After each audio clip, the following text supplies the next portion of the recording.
Is this thing recording?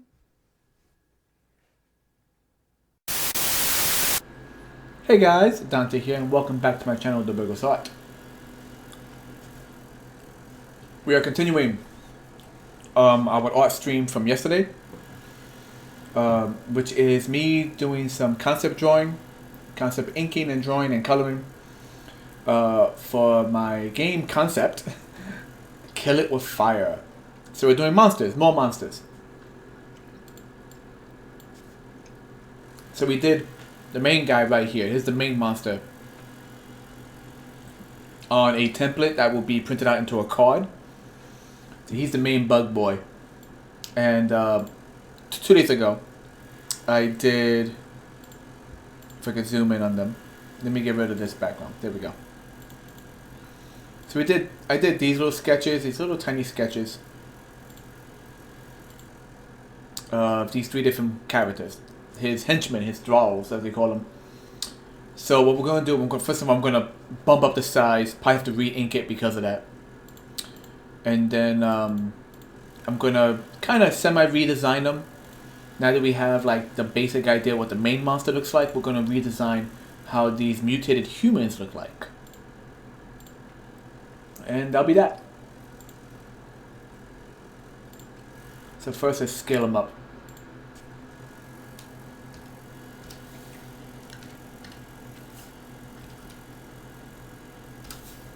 Try for 300.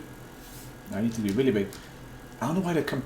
I hear that happens where you draw it on one, because this was drawn on a like a 2-inch by like 4-inch box, and I hate it when you transfer it to another picture and it doesn't match the measurement. The measurement just changes. I don't know. To this day, I can never figure out why it does that.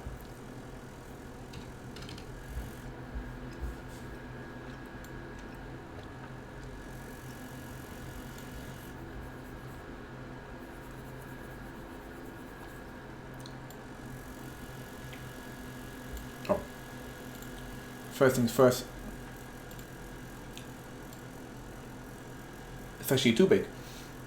He's in our bounding box. I already did the grid, the little lines, just to make sure I don't go past the printing scale.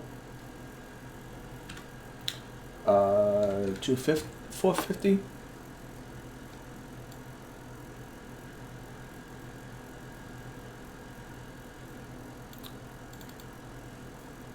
$450 seems great.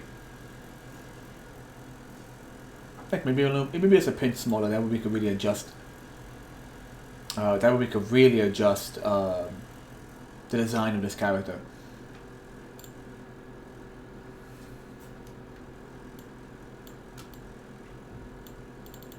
There we go. So first things first, look how fuzzy those lines are. We are going to drop the opacity on that. We're going to lock that, and we are going to re-ink this guy. And like I said, in the process, we're going to also redesign him.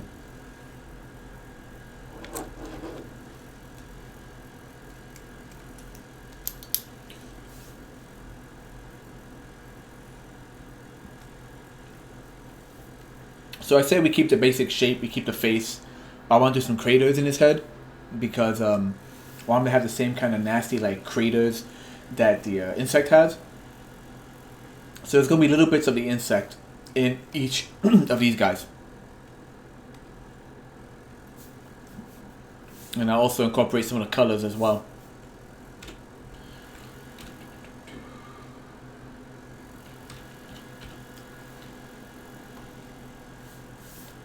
Let's see. And as per usual, for some reason, once again, the freaking pen tool has lost its sensitivity. Save. Close. No. Reopen.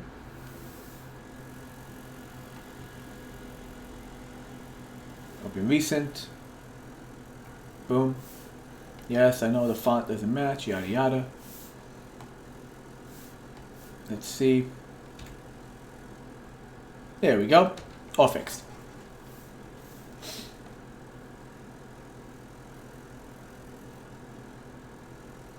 recent. Monster card. Hi, how's it going?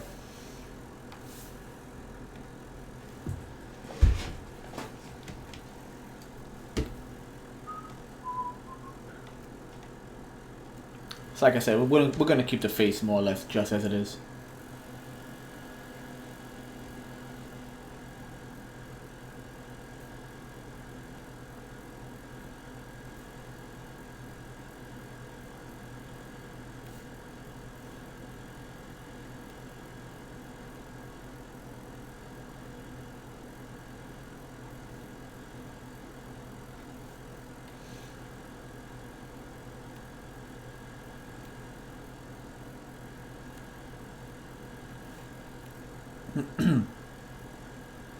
Nick, when I was first drawing these, this particular card as well, like I don't know why the sizing didn't seem right. All the lines came out really fuzzy, as if I was working on a much smaller scale. Maybe I was. Maybe like I was reading. Maybe the rulers weren't set correctly, so I wasn't reading as inches, and I thought it was in inches. Because no matter how I did it, everything just came out looking odd.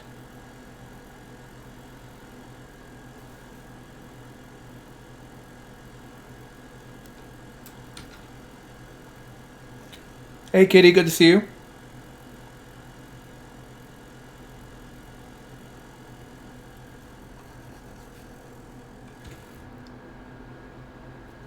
Apex. I have not played that. Have I seen people play that? I'm trying to think if I've watched any let's plays on that. I'm doing good. I go through these weird moments of inspiration where suddenly I want to do this one project. I have to do this project. And it's good when I get it. It's not good when I get it when I should be doing other things. But right now, there's not much else, other stuff I could do. So even though this project is technically on a back burner project, as I've mentioned before, I mean, there's not much I could do with the other projects that are right now on the table. Because, with Corona, it's hard to get a bunch of people together to help me play test any of my card games. So I might as well just keep developing future card games. Just the main thing is, and this happens to a few of my friends as well. You make ideas and you keep doing it, but you make ideas and move to the next, make ideas, move to the next. And the main thing I try to do is to focus on completing an idea, like really like getting close to like finishing it. Because then you just have this big stack of things next to you that doesn't do anything.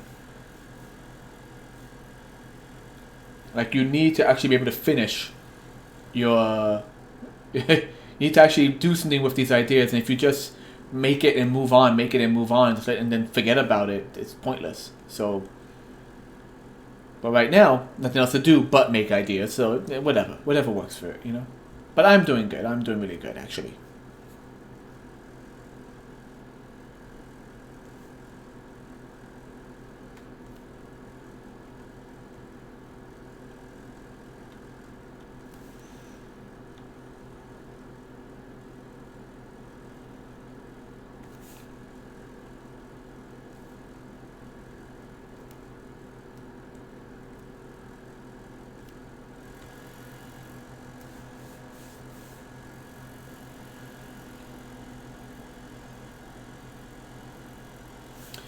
Now I did it where his shoulders were like set really high, like he's kind of slumping. Um, you know what? Let me keep that. Let me keep that kind of slump to him. I don't know what the heck's going on with his neck. Then he just has like his neck folds, I guess now.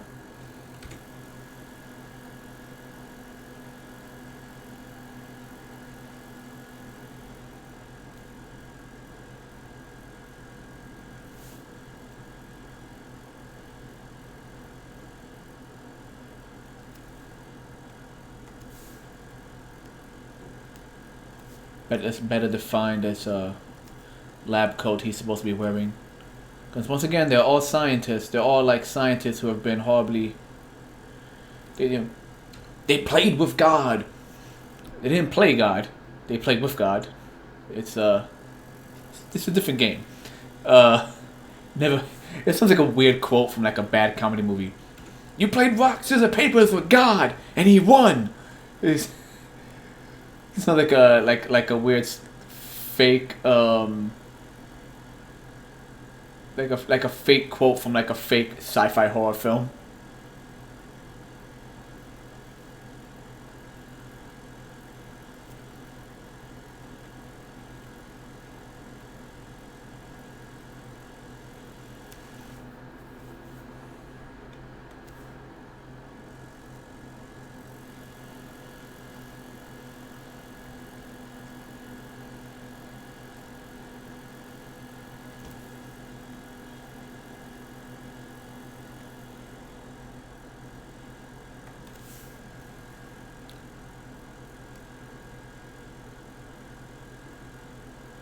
Let's do like the hand gesture I gave him.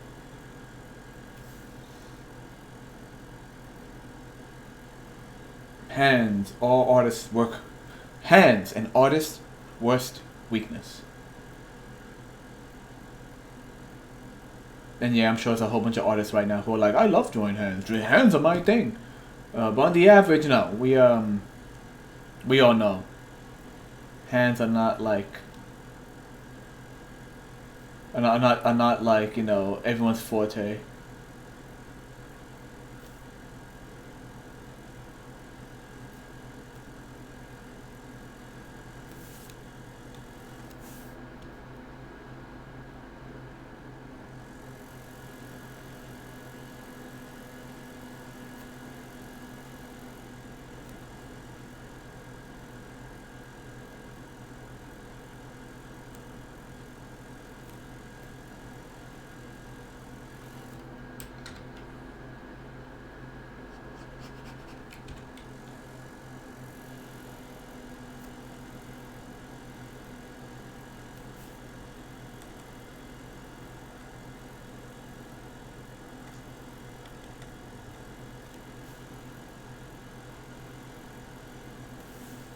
Okay. So we have what I'm going to be keeping the same, which is like the basic stuff right here. Let's go and tweak the head a bit. So, yeah, let's keep the veins, but let's tone them down a pinch, make room for the other stuff, the other details.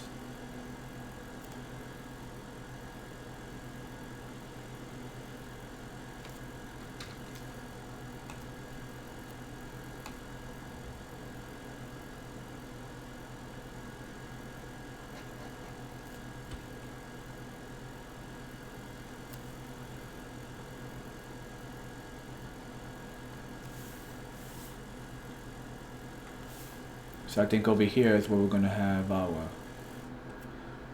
first crater.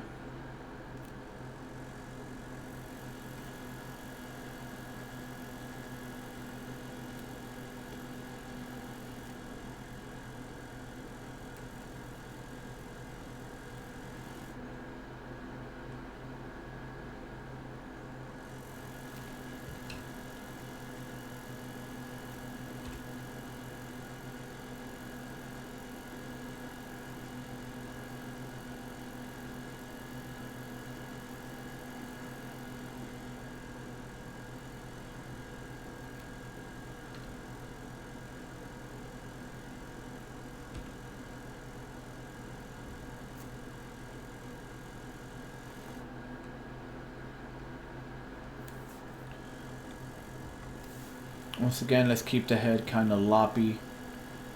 It's lumpy and lopsided. Loppy. I made it up. It works. Let's put one over here. Well, first, let's smooth it out a pinch. There we go.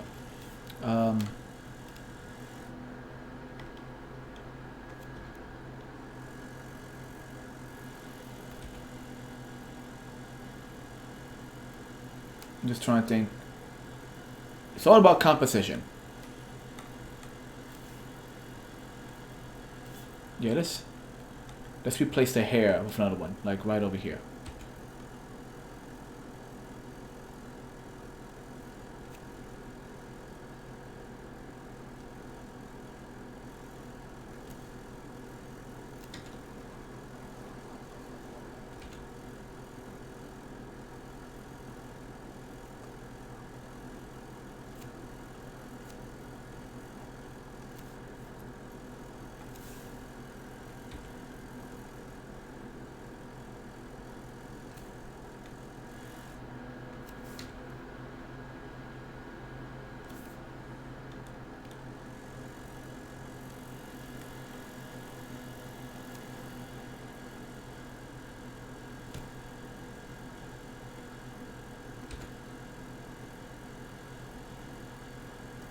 guess we could put a small one right here.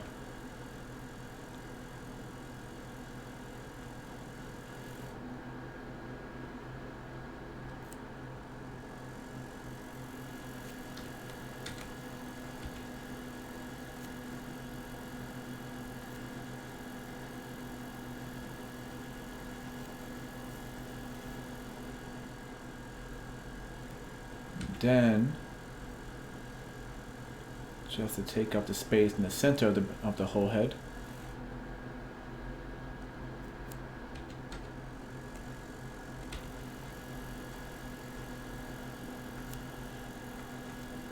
Probably even keep the hair behind this.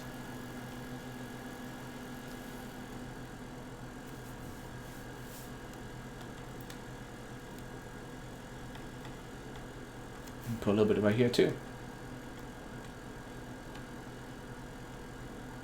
In fact, let's actually put it growing. All the hair looks like it's coming from behind. Let's actually put this one a little bit forward.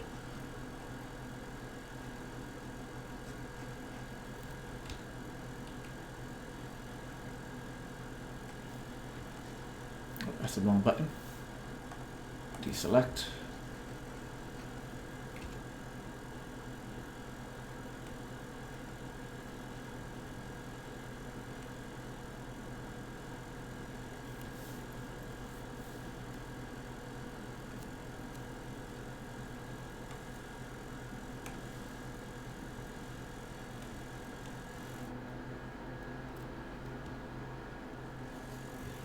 Yeah, that looks a lot better.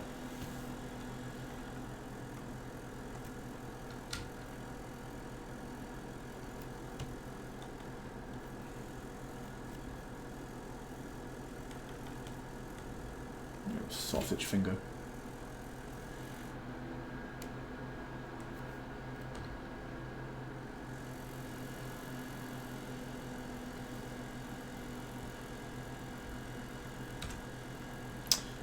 Keep hitting the F by accident.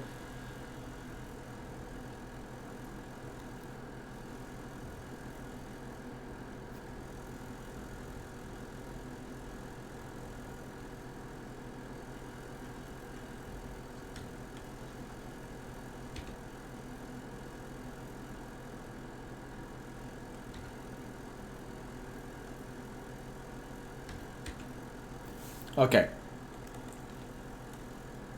What is that? I'm not used to the size of the keyboard as opposed to my laptop keyboard, so like I keep hitting the wrong buttons. It's filed, and let's save that. Alright, so boom. We have the ink for the teacher.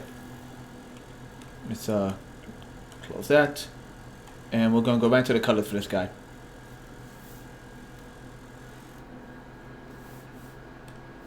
So we are going to, at least for the welts, for the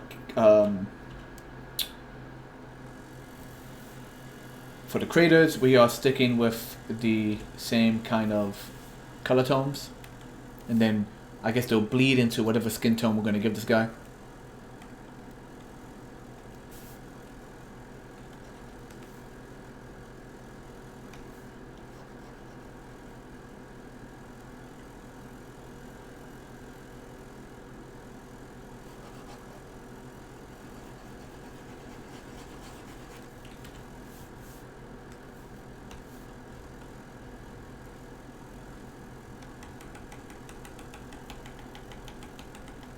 Going trying to do the dotted speckle approach again. As opposed to just shading, it is kind of like blotches, so I think that kind of works nice. Plus, it saves me the pain of having to get the shading just right.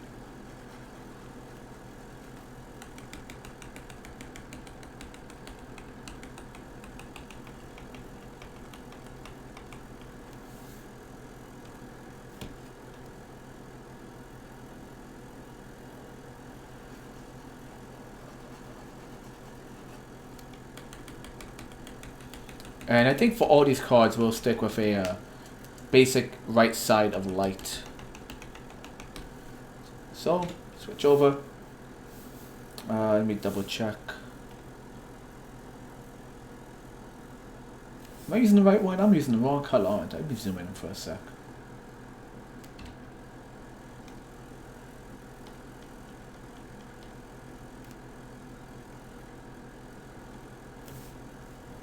I was using the wrong one, wasn't I? Wasn't I? Bad Dante.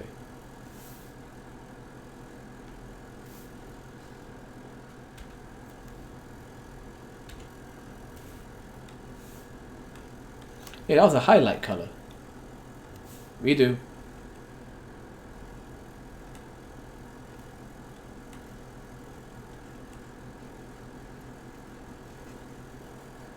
Let's try that again, shall we? So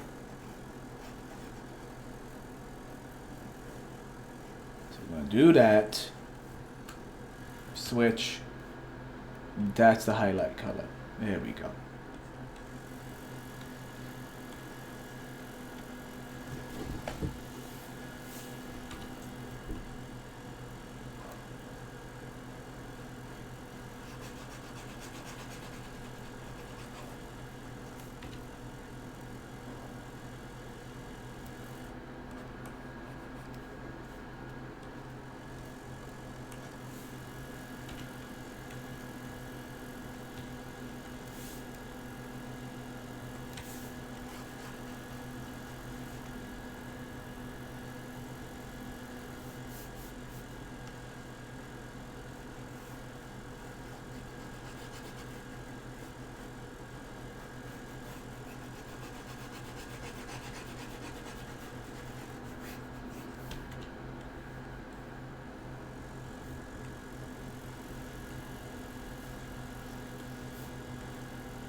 Okay.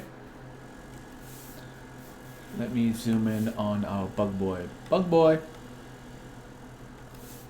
Alright, so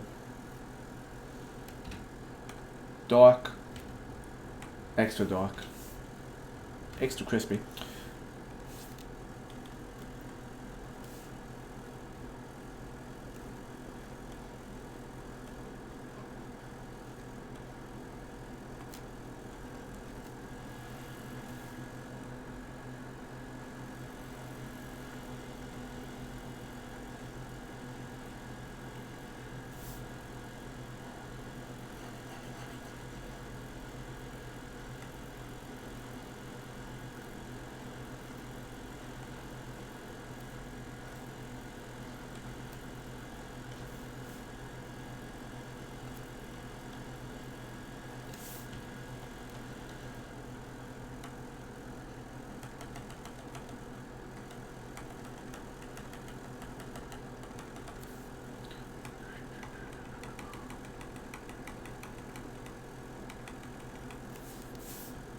Alright. So we have that. Now we gotta do a skin tone for the person. That's gonna be fun. Because these brown tones are nice. I mean, they make it for nice skin tones, like for a darker skinned individual. But we're not doing that. It's still too... comes out orange.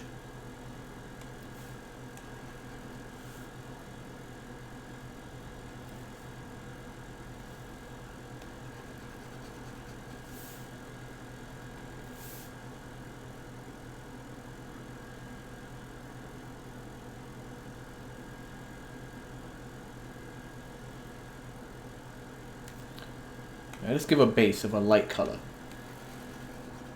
For now. He is Caucasian.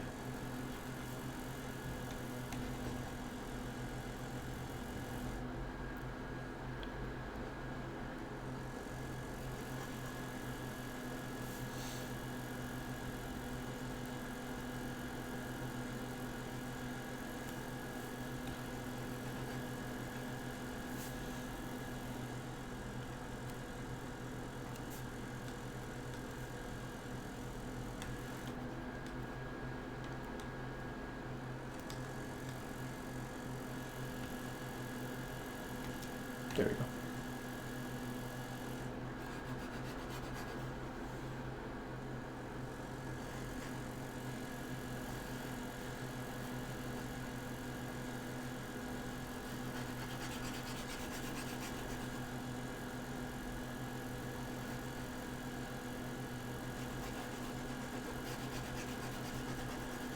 that's the real pain. Whenever I'm using my my markers to do skin tones, like more tan skin tones always come easier to me. I find them easier to shade. Trying to find that right light color skin tone among the markers, because I use Prismacolor right now, but yes, I am planning to eventually switch over to Copic because I've heard many good things. I've seen many good things, but trying to find like a light skin, like a Caucasian color that doesn't look yellow or neon pink or something. It's kind of hard to find sometimes. But Copic makes it easier because Copic literally has them labeled as like skin tone markers, and then they have like a set of like perfectly made, like pre-made skin tone markers that are that kind of give you the perfect like rainbow. Like this, it's just the right color. It's not too vibrant. So I need to buy a pack from them when I get a chance.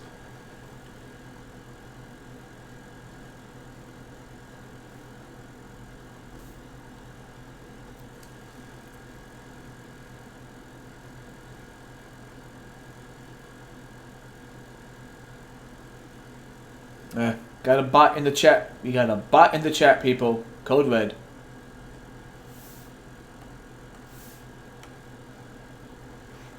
I love it. Want to be famous? You want to be in moving pictures?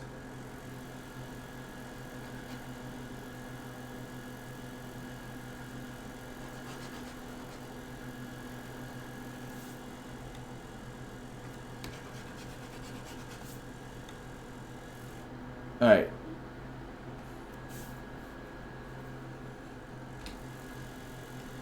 So let's start with some blotching. Go big.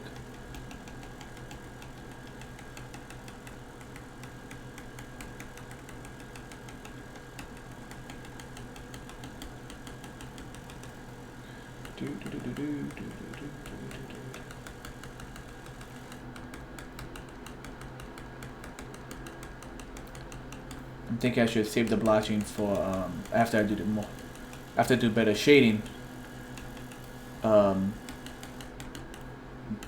Already on the skin tone, but why not? I just want to see how it looks.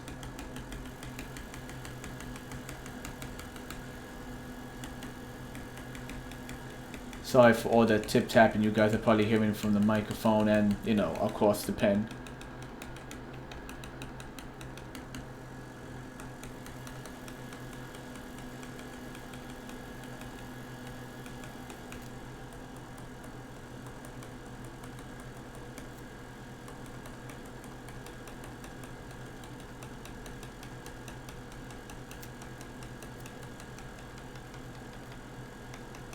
I just love the scam that is like, buy your followers. It's like, no. Because if you had the power to make me famous and make me money, you'd be doing it for yourself. You wouldn't be trying to shill out, automatic fake freaking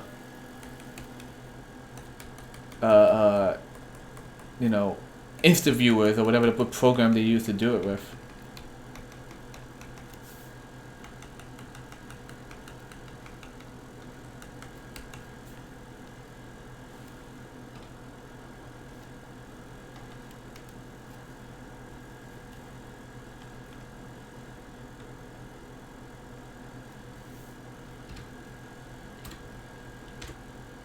Nope, don't do that. Click away. I don't want it. Edit. Undo. Edit. Step back. I don't even know what that is. I just know it pops up sometimes when I hit the wrong button.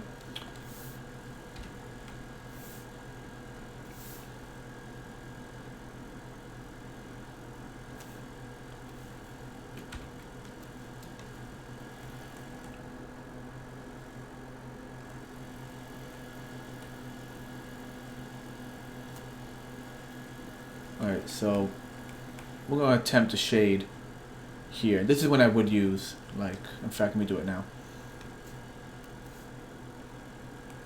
A more feathered brush.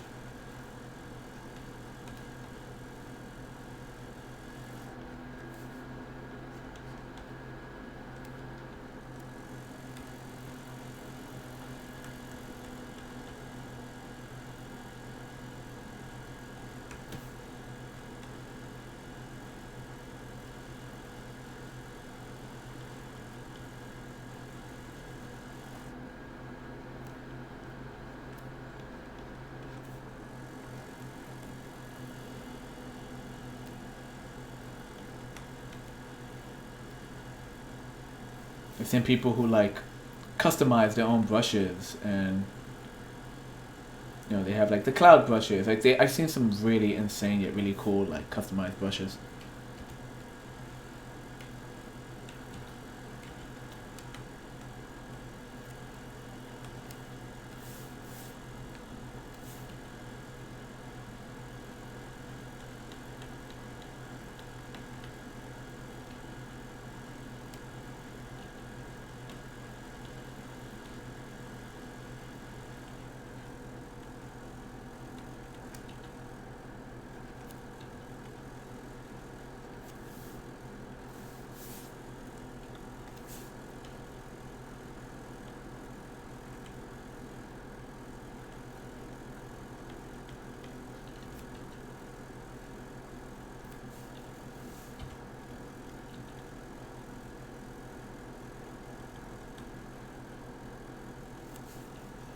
Okay, let's see.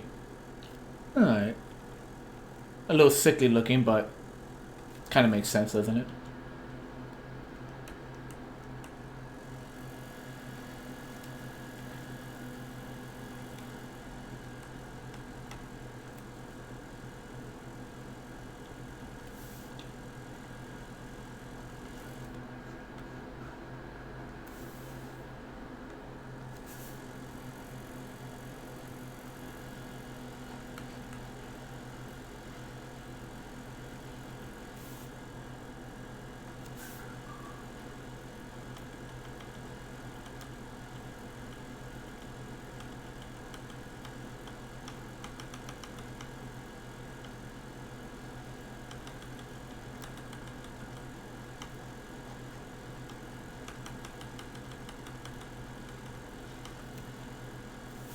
The veins will be a different color, so we're gonna leave that for now.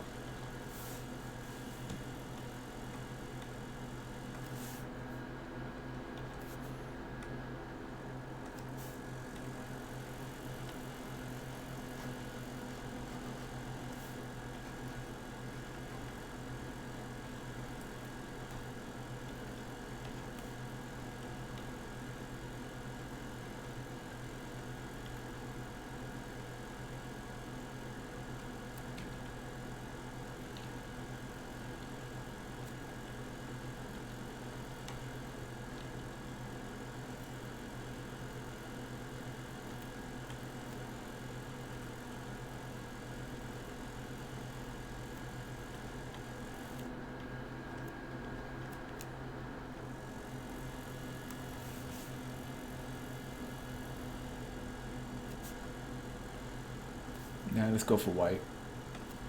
Let's go for like the same as the bug, just whited, black in the eyes or white highlight.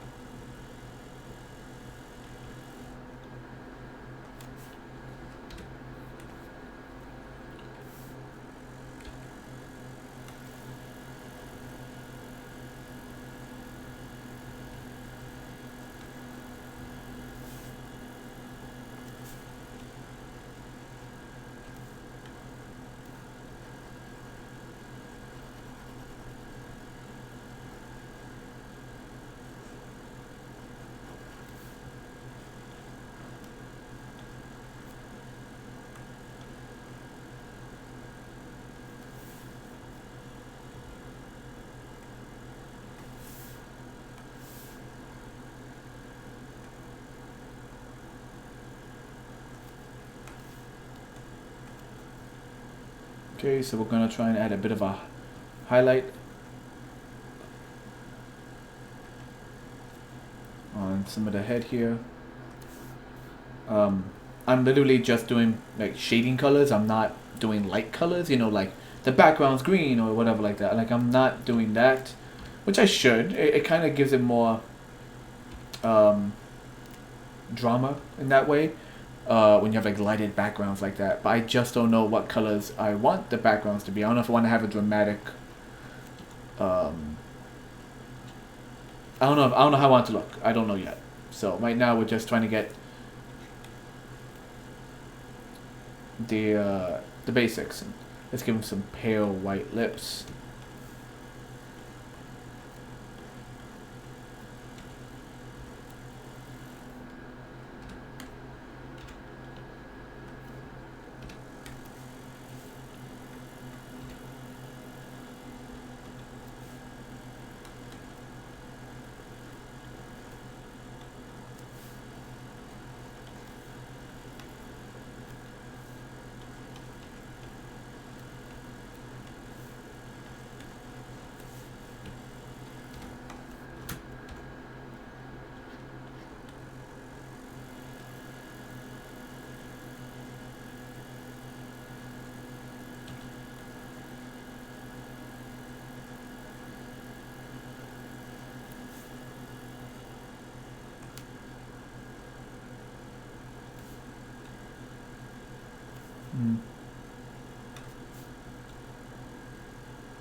off-white nails for now.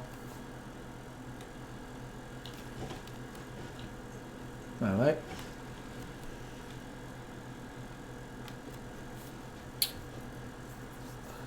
Let's see. Well, going back to our bug.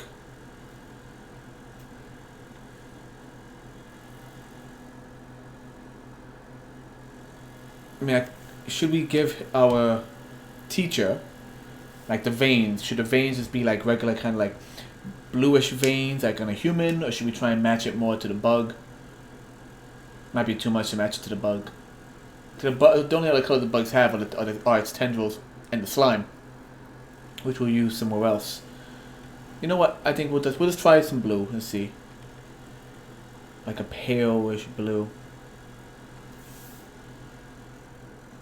Yeah. In fact, it's pretty much the background color, isn't it? It's not. It's not. This is a greenish blue. I can pretty much just using the. I'm mainly using, not completely. I'm mainly using the default colors in the swatches. Why not? They're there for a reason. Like there's a reason they chose these particular colors.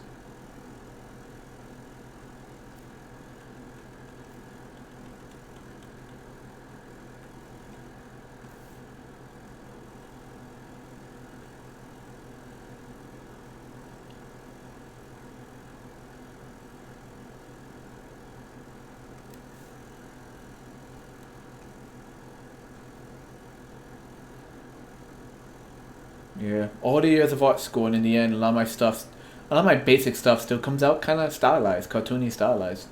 Um, I'm not saying it's my style. I'm just like that's what I've been doing. When I hunker down and use like really heavy reference, then I could pull out much more anatomically correct stuff. It just I think does look better when I do that. But sometimes I like this. You know, I like this.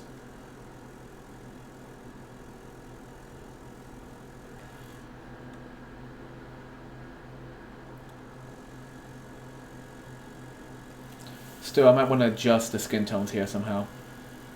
I might need to.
Alright, so, speaking of which, wand. Okay, so it's grabbing, good, it's grabbing those colors, let's grab that color, let's grab this, grab that. So I'm just going to grab all of the tones I've done so far for the skin.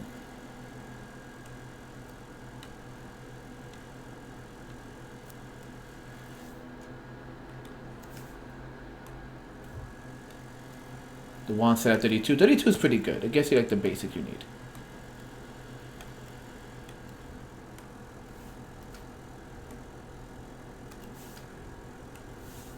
It's perfect because it's not grabbing anything else. Grab that, grab that, grab that.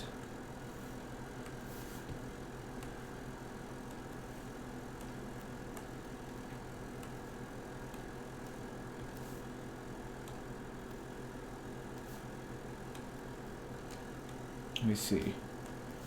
So we got all our shaded areas.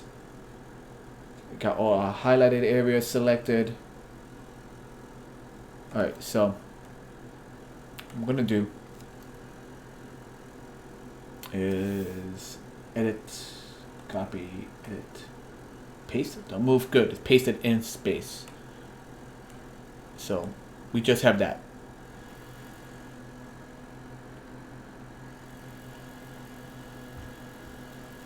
So I'm gonna just go ahead and mess around with the values using the curves. Curves is a great tool. So I can darken it in general, make it lighter. So making it lighter altogether, I think kind of works. That looks sickly. Let's see if we adjust it individually. How's the red look?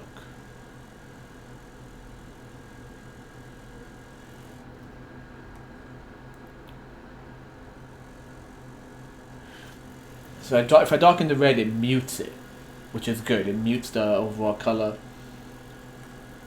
Can we get rid of the yellow? Nope, that's too much. Nope, adding yellow, no, that's not good. Let's try with the blue. Nope, make some neon. There we go. That looks good. That looks more like a sickly. Turn the preview off. So here's our main color, which is more like clay in a way. It's like clay. It's like the colors they use for Clayface. In fact, it's like the Clayface from the like '90s Batman cartoon, but with the slight adjustment. We took all the tones and raised them, and then we raised the blue tone by itself, and we dropped the red tone. So the red tone dropped the shadows to mute the shadows, and raising the blue tone took away the vibrancy. So now we switch it back. This. I like this. I think I like this color a bit more. Then I'll go back inside and I'll blend in the edges a bit more with the veins and everything. So we're gonna okay that.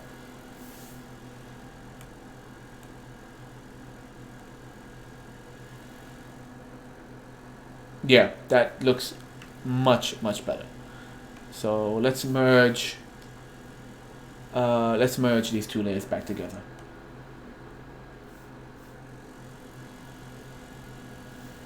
Merge linked. There we go. Deselect. And let's get back in there. And let's clean up.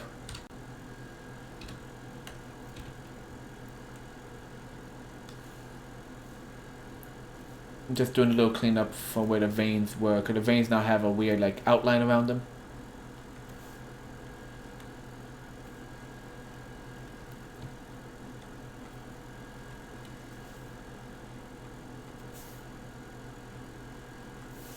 We'll also do the same. In fact, let's adjust the blotches as well. Let's do blotches again, but this time with the smoothed edge brush tool. So it's not just solid blotches. It's like blended and solid. Like you have solid pigment and blended pigment. I mean, it's small stuff that might not even really show up in the final print, but I think it helps.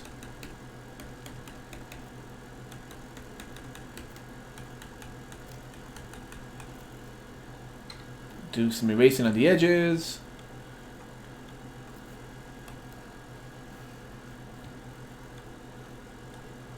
Do some cleanup here and there. Go to the hand. The hand completely needs a cleanup. Needs a checkup from the neck up, especially this guy.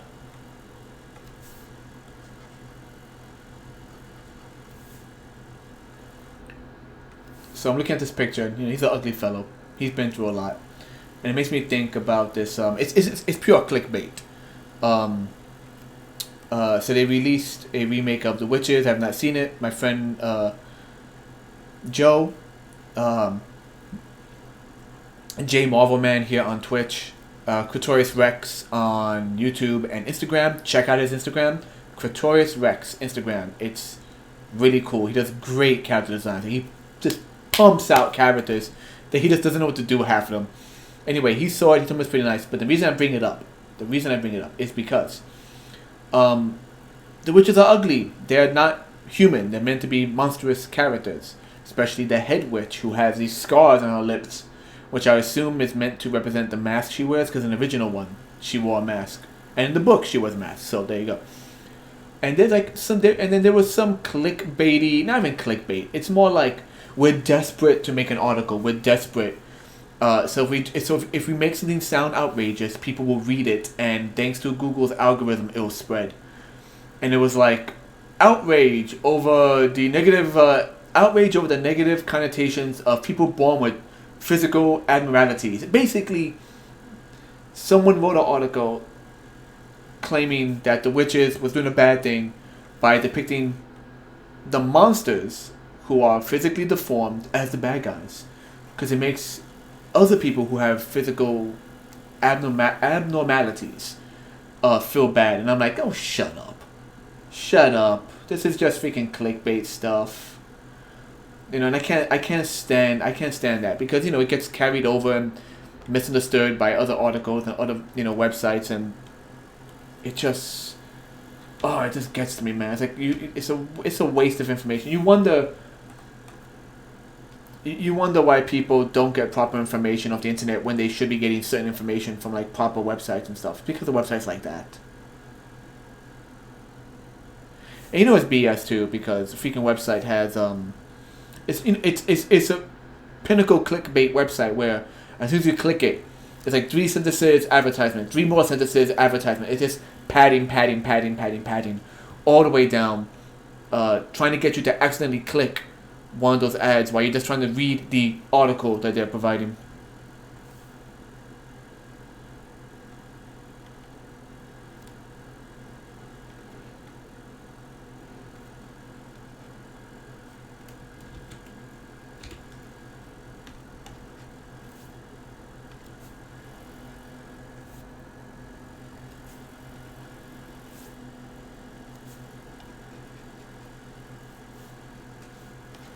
Is it because of the blue that's messing with my eyes? It is white. It just looks like a more eggshell white. I think it's the background. The background's screwing with me, people. Oh, and I realized this should be erased. There we go.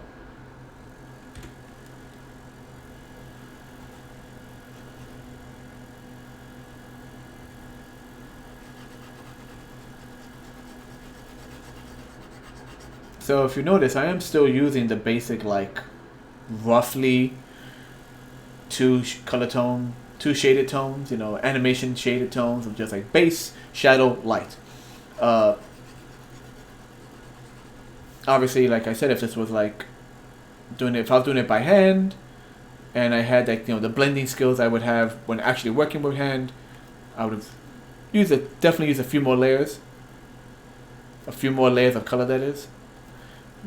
But for now, it's simplified. Man, yeah, that is white. I am using white. It just, I guess the blue background throws my eye off.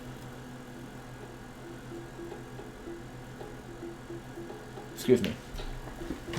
Sorry about that.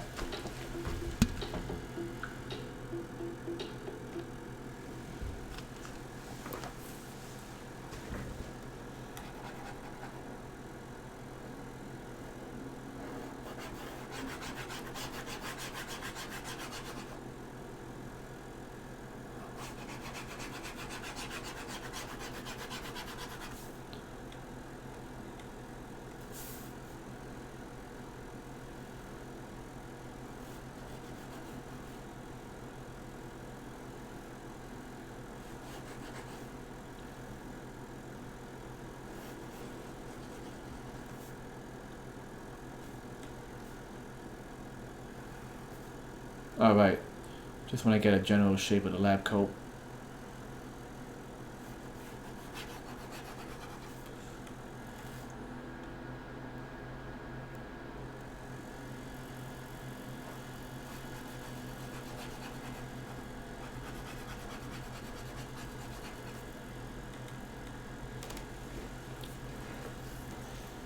Color shirt should it be? Give him a red shirt. Like a dark red shirt. Let's see how that looks. See how the colors work against the skin tones we've given him so far. Yeah. Also, it kind of evokes the idea of you got red on you.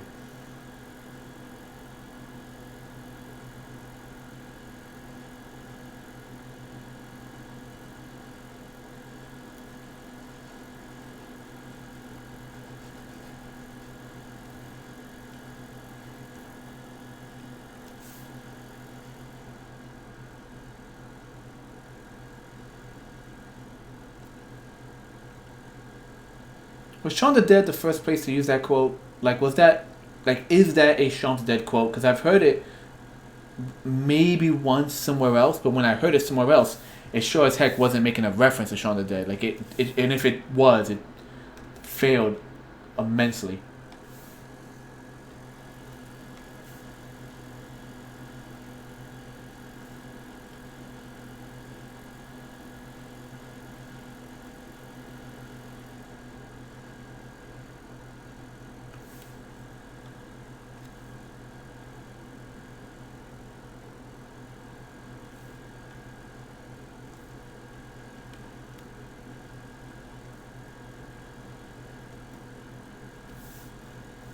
And let's add a bit of a lighter red, catching those corners.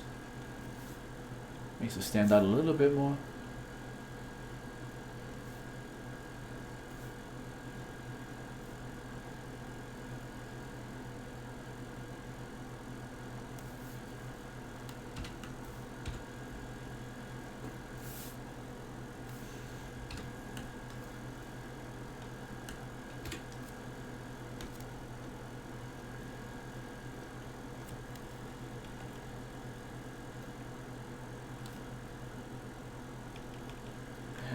That lighter red is a bit too light.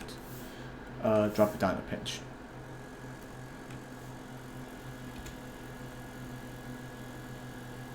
Yeah, it's better.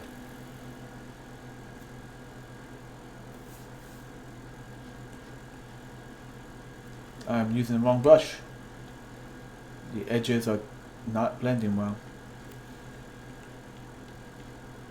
So what I used to do when I was in the younger days, trying to understand digital blending, I used to have this technique that killed my hand, and it worked kind of well. It didn't work great though. Where I would lower the opacity of the brush over here on top. That way, every stroke you do is more like an airbrush. So you're just going, stroke, stroke, stroke, stroke, stroke, along with a choice of brush that had like a softer edge. Like all these have soft edges. Like these down here have great soft edges. It worked here and there, but when I look back at it, it wasn't what I really needed, what I really wanted. So once again, I try different techniques. Some worked, some didn't. I might do another shade darker on him, like another shadowy, just to really push it. But this is looking good right now. Like it's a good base. I might use the same skin tone for the other characters. Based on what nationality they are.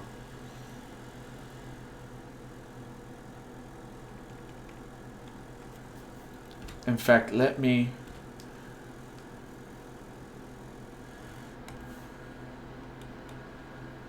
do a few dark strokes between the cracks of his lips to help him stand out as well.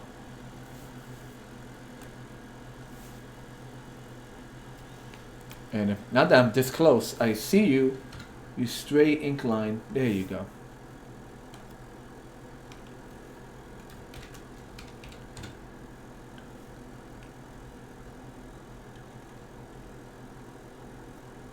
Looking better. It's getting there.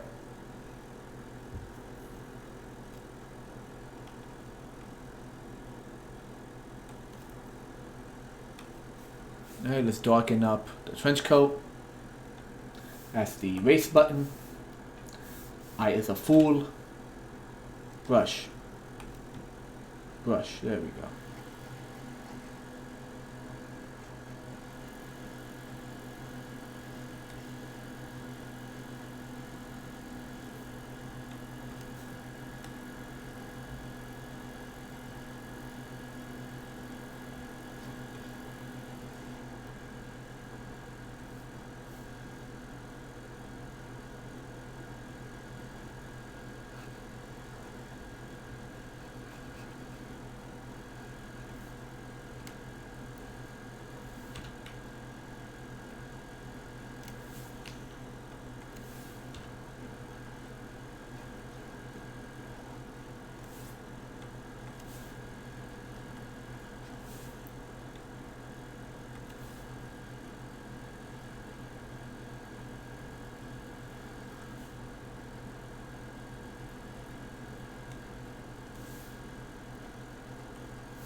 Once again, really simple. Two-tone shading on this.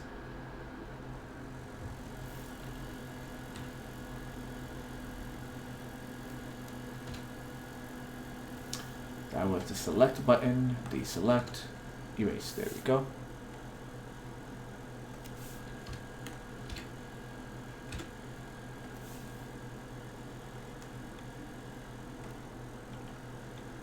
I think the ear could use a bit more darkening.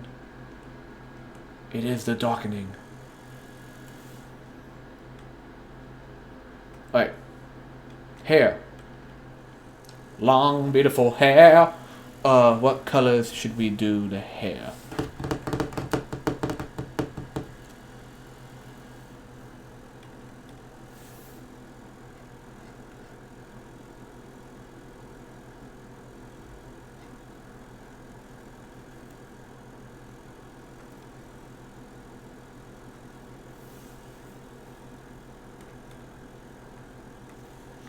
We could just go, I mean, the options are like a reddish hair, maybe even blonde hair, like a dirty blonde hair.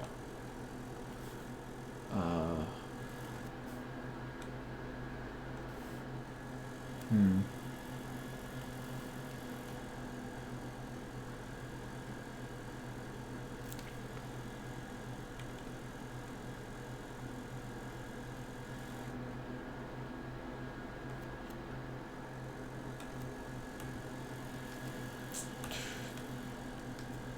Come on, fix that. Wrong button, wrong button. Or just give him brown hair. You don't want too many clashing colors. If you give him blonde, you have to make like a dirt blonde. And that's tricky enough when I'm not doing it digital. Let's just give him some brown hair. Like dark brown. Because once again, this brownish tone that we're using for the craters, that was originally the exoskeleton of our bug, is muted. So you can have a different shade of brown. You can have this other shade of brown over on the right side, and it should work. And it does in a way. I mean, that's the same color we use more or less for the tendrils on the bug. The tentacles. I say tendrils. It's straight up just tentacles. So it kind of evokes that too. As long as I keep it darker, it shouldn't be an issue. So we do that. Go a little darker. And just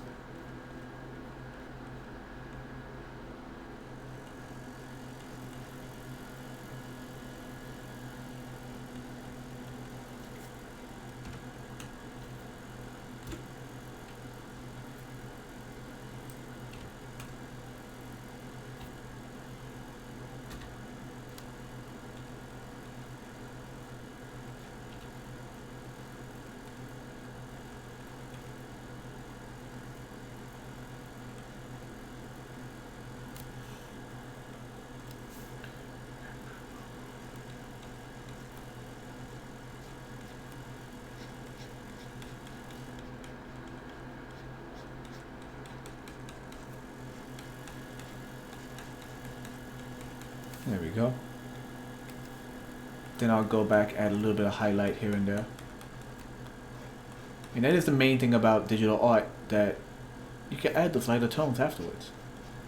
Nothing really bleeds through, which is, you know, it's nice.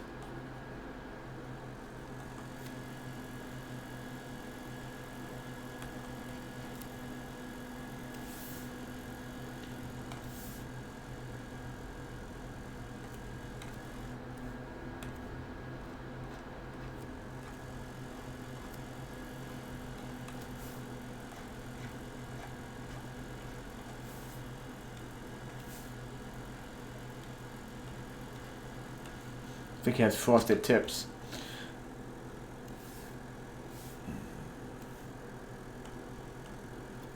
Okay. That does look nice. That does look better. Yeah.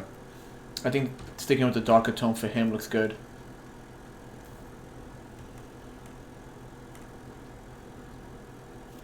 It's a bit, it stands out a bit too much on top though.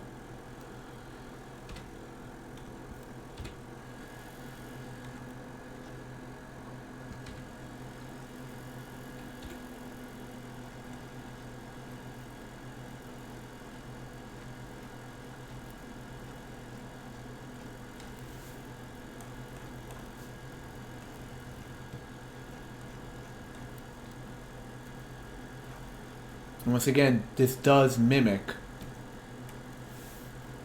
the colors for the tendrils. Without it being too vibrant, too like in the way, maybe I should just get rid of the highlights. Yeah, you know what? Yeah, the highlights are a bit much. They're just too bright. It's gonna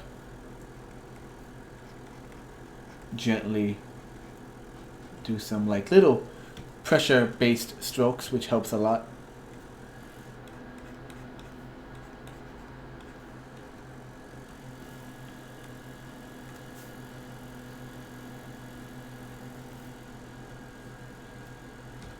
And he's in basic shading.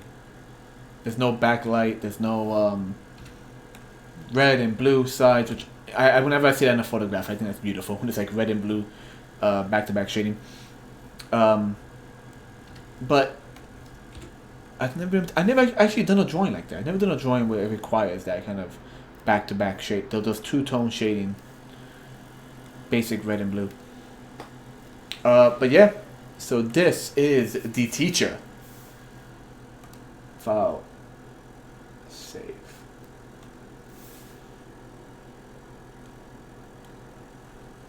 Okay, so that's our teacher. Might come back to him later. I just realized I labeled this as the yeacher. Teacher. Make that a capital T. Show respect for educational department. That's the teacher. Erase him for a minute. So you have the reacher, who's very tiny, of course, and the preacher.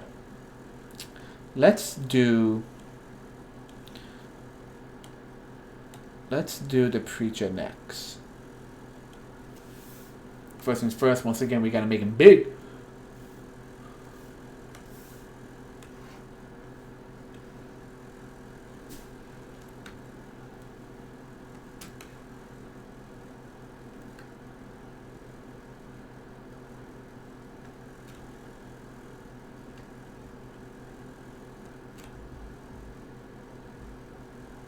See, I like the preacher, but it doesn't evoke the bug. So I kind of want to give him mandibles, but I don't know if it's going to be in the way of like what's already there. Like, I have to draw it just right. Shrink him down a bit more. Yeah, give it room for the mandibles.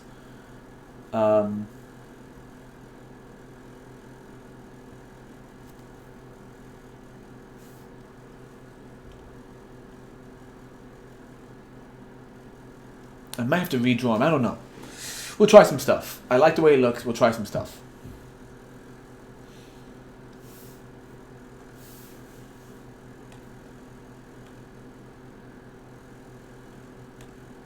Yeah. Okay, so first things first, we're going to lock that. And let's make a new little set, as it's called. Okay. Ink.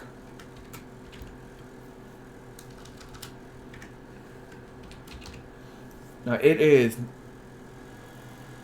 9:40 at the moment. And I work tomorrow, so I'm not gonna go too late. So I might just do a basic ink and get the lines work for this one done, and then continue it in the next video.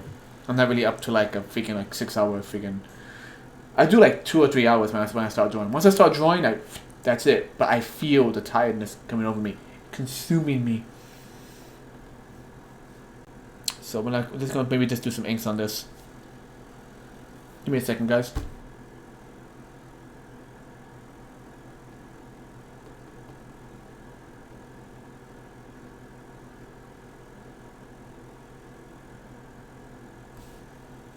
Alright. Back to it.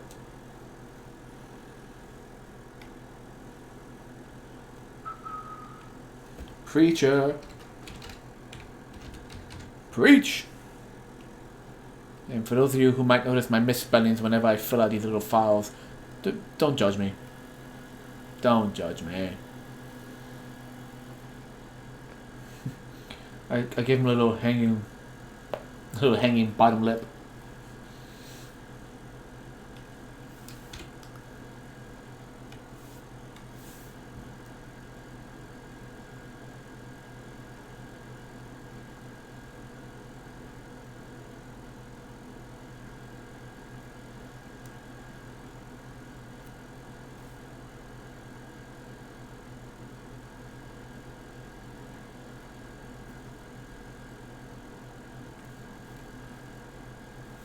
Boom, boom, boom, ba-dum.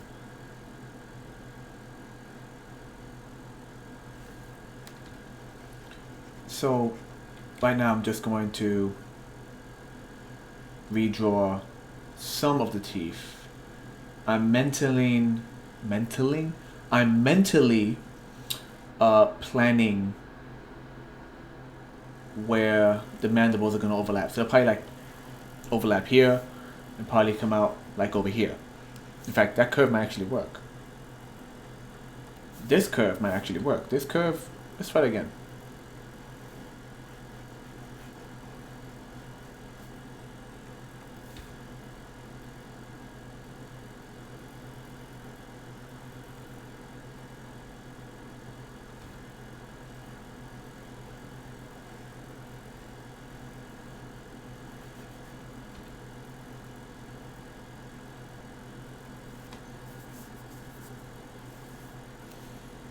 It just seems like a lot. Just like a giant mouth and...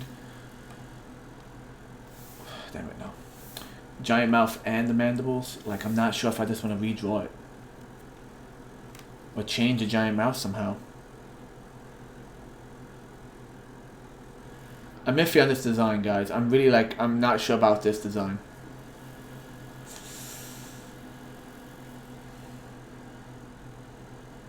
You know what? You know what? Let's put a pin in this one. Let's put a pin in this design. Aside from the fingertips, the reacher is actually kind of good to go. So we're gonna adjust the reacher.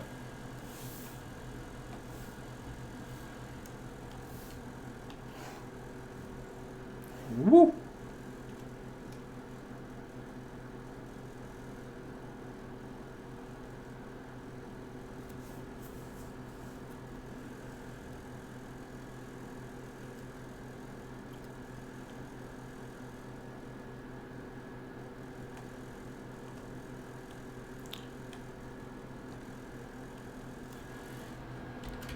Ink. File save. Keep saving. Just keep saving. Just keep saving. Alright. Back to it. With his Casey Jones looking face.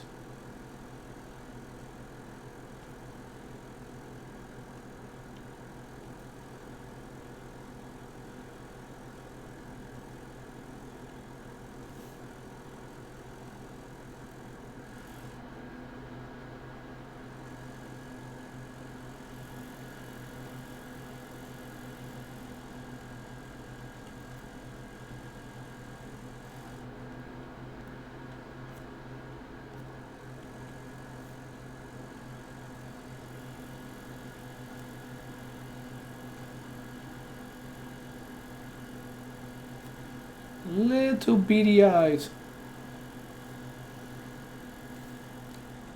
I just think the idea of this, you know, this was I think it was a book. It was called is it I have no mouth? No, I have no mouth and I must scream. Or I must scream and I have no mouth. I forget which way it goes. And just the idea of that. So you have this guy that's just literally just this horrific monster, obviously not happy. You can tell by his eyebrows. And he just can't talk. He can't verbalize how pissed he is. And we're not dealing with it. We're not dealing with Deadpool from freaking Wolverine movie, which I think I made that joke before. Probably in the last stream for this exact picture. We're just talking about a guy who's just not having a good day.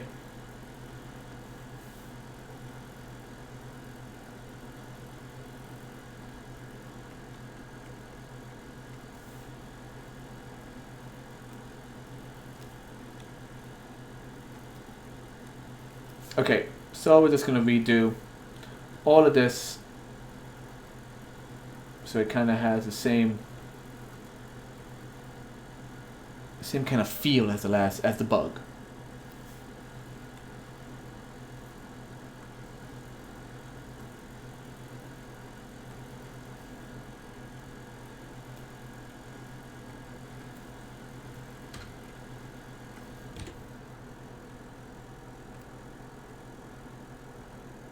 Once again, there's our meaty elbows.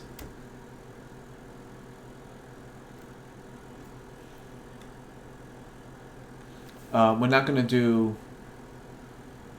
Actually, I actually kind of did already. You have the somewhat segmented bone over here,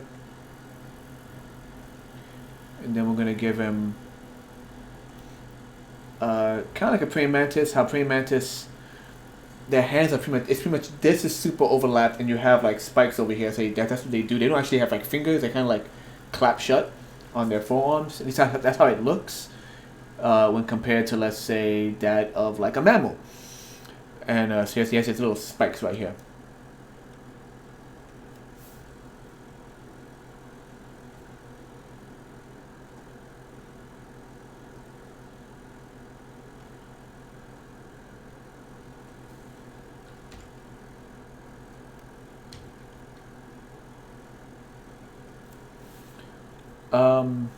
Now I could probably leave the fingers the way they are.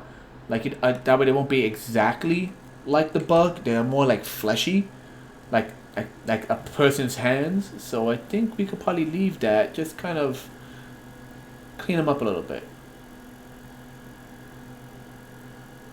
Yeah.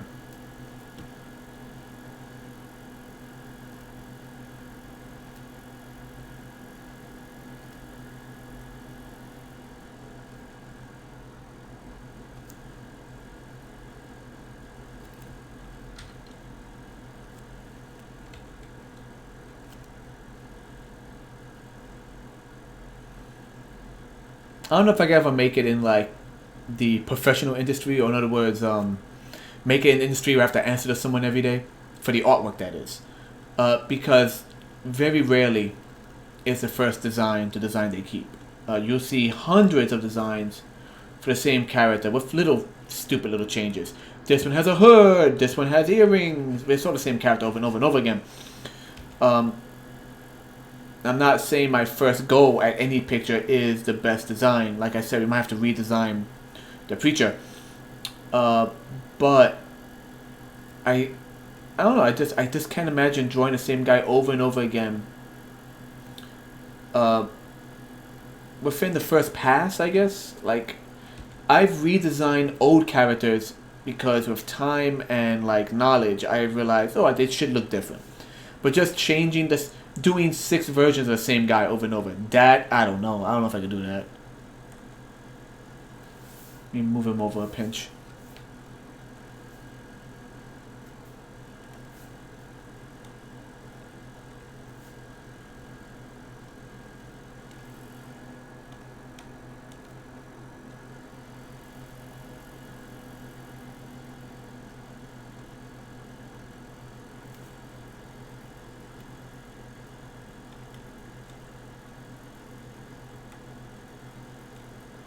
Yeah, that should work. Okay.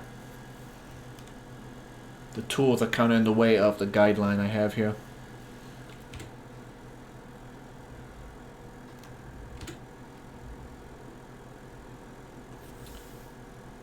I'm on the wrong layer. I'm on the wrong layer. Why am I on the wrong layer, Dante? Why are you on the wrong layer? You dang fool.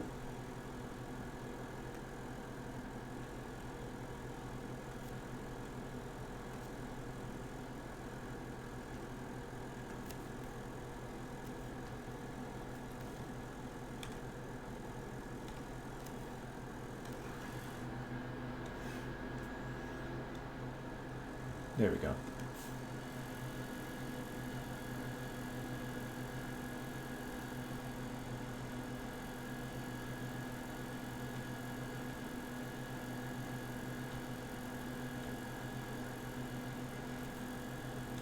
Meaty. Where was the bowl? It was like on the under part. Okay. So that's kind of like that. There we go.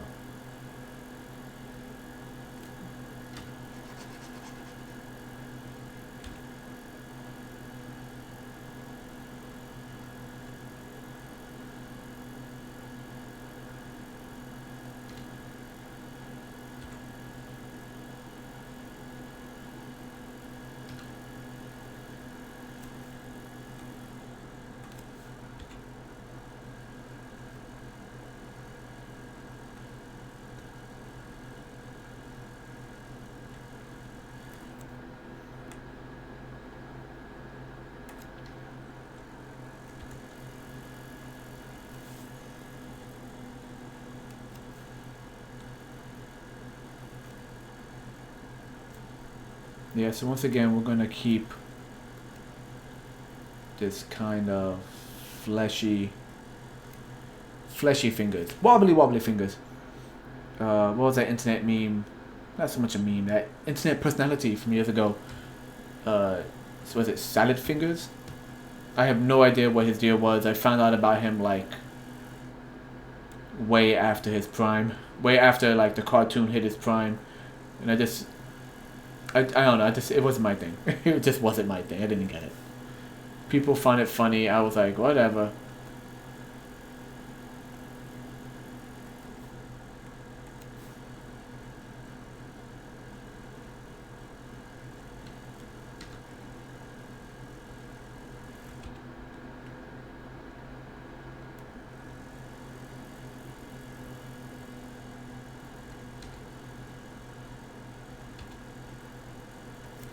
I don't find cringe funny, and I think that's the issue. There's certain things I'm like, that's just cringy. Like I don't find cringe funny. Bam. The hands still look. You know what? You know what it is? I know what's bothering me. I know what's bothering me. I see you there. First things first. We're gonna grab this.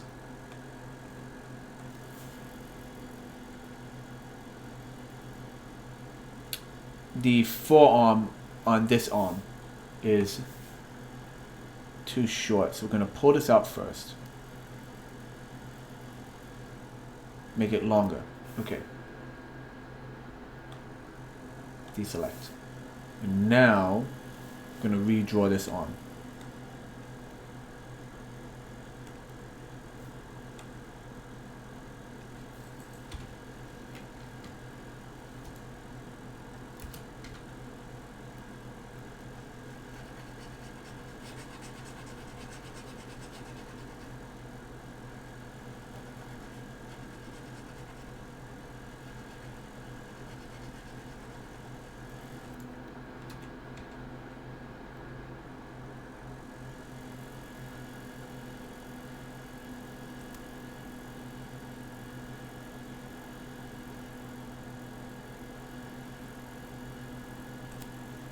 Let me see. Compare it. Yep. I think that's better.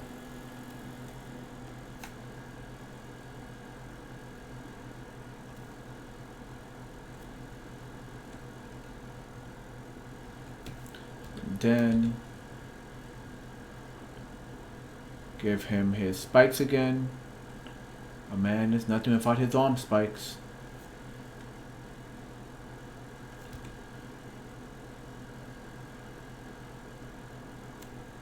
Are those too fat? Yeah, they should be a bit more. Should be a bit more narrow.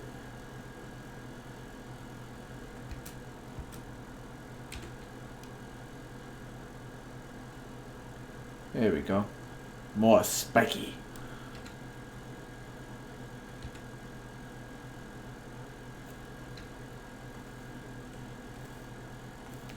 Alright, let's see. That does look a lot better.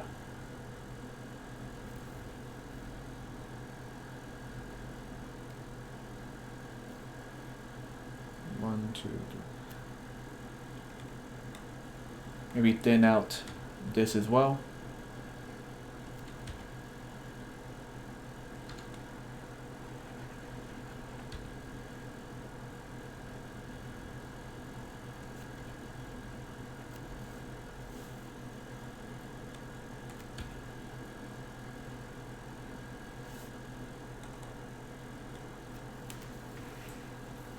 Yeah, that works. The back spikes on this side might need some work as well. Figure that out right now. Yeah, it's like 50% just line crossing each other. It's not even like a space where you could color it in.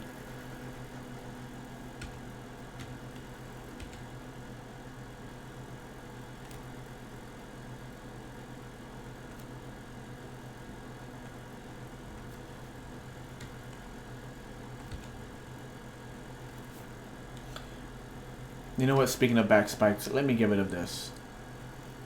I don't think he needs things in his actual back.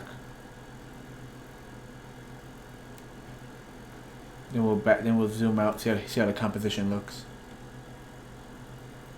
Yeah, it's just more focused on the actual hands that way.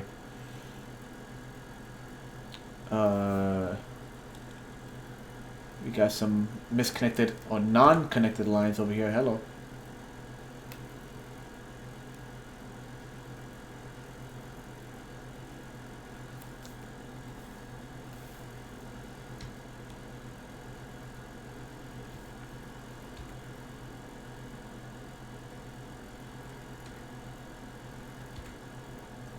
Yeah, once again, I think the preacher's gonna need a overhaul.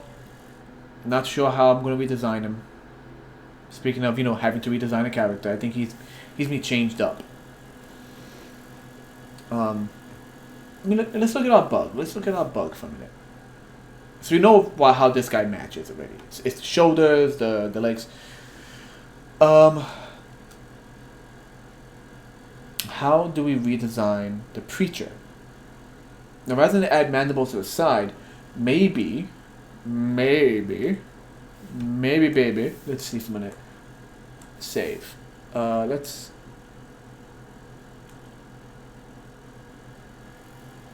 Why does the Reacher not have an R in his name?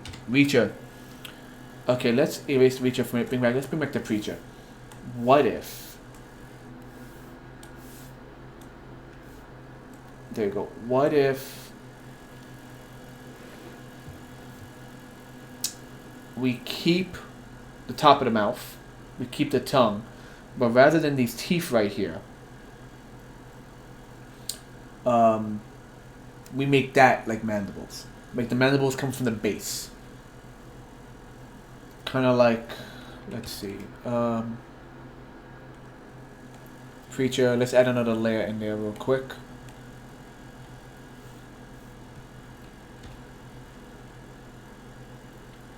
So like, you give him connecting point. Yeah, oh. Yeah, and it works with the curve of what's already there right now. So rather than having it come from the side, like this, we altered this curve.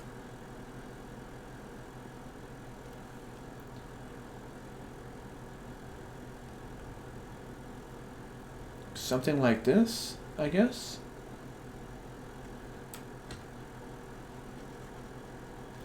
Something like that.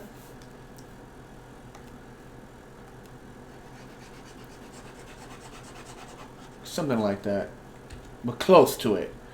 Like, I might just have to throw this whole design out. For this guy. Like, I'll use the design for something else in the future. I might have to throw this design out. And, like, maybe just have a guy, like give him a face, but his whole bottom jaw is opening. And, that's the preacher. Like, this might have to go. This might have to go.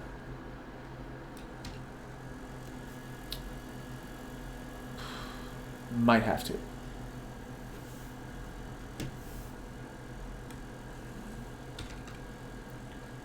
Let's go to Google. Nope, that's my Gmail. Let's try this. Man screaming at sky. Ah! Alright, let's see what we got here. Let's get some basic. I need like a quarter angle. Like he's like screaming forward almost. So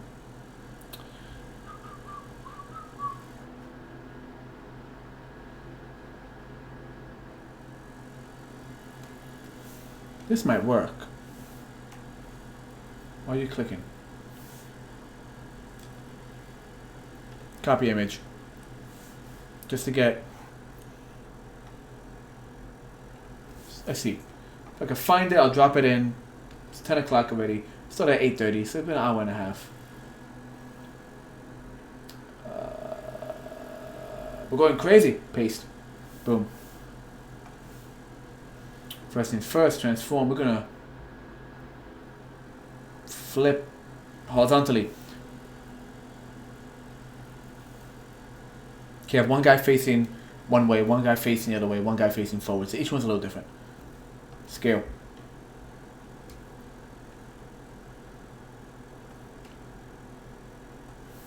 Just want to get a slight angle on it.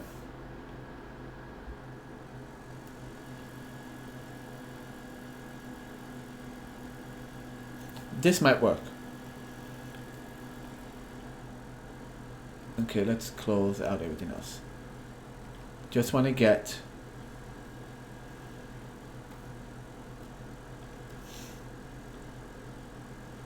right.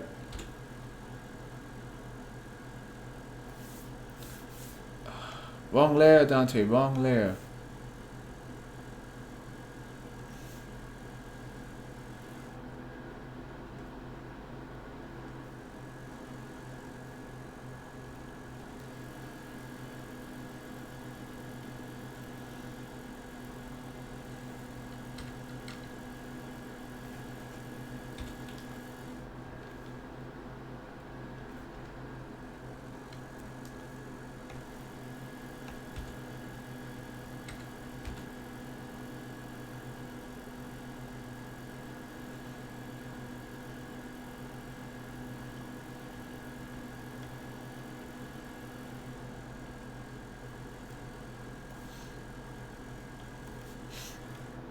I'm making the angry face as I draw him.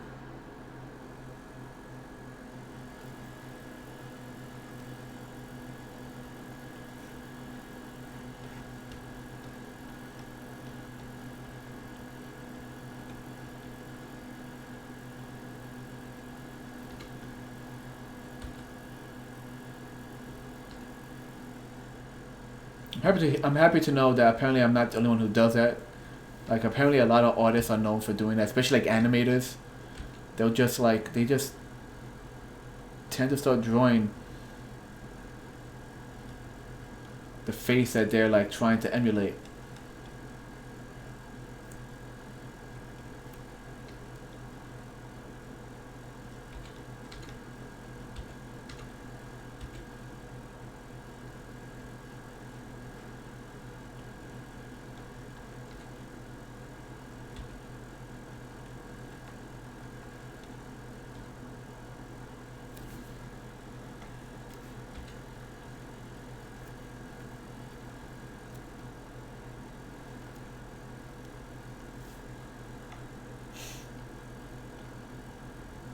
There we go.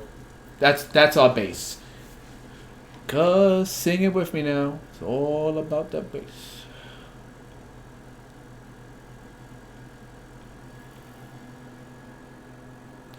So we're going to forget that. We're going to overlap a different set of inks.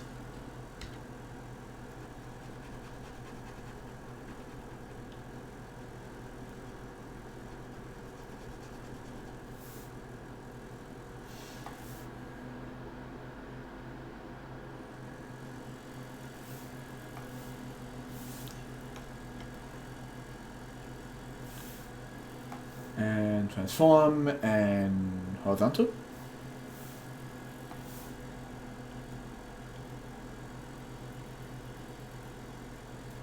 And let's twist that a little further back. Rotate, put you right here, like that.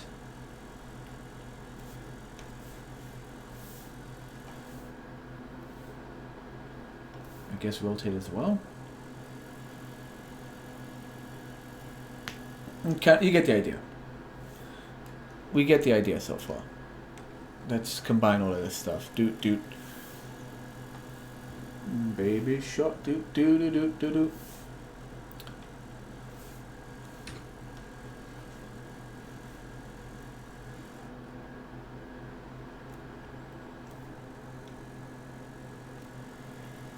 doot. If I put it upward, he'd have a big curly mustache.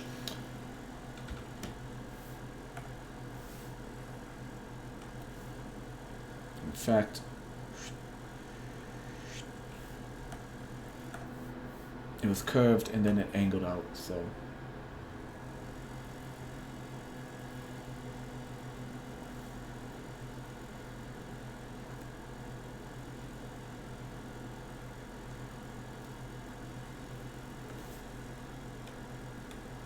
Could probably change this whole bit, this whole bottom piece here, And we'll give, nope. And we'll give that. Now let's really drop it down. Let's drop that jaw uncomfortably out like that. Curve that out.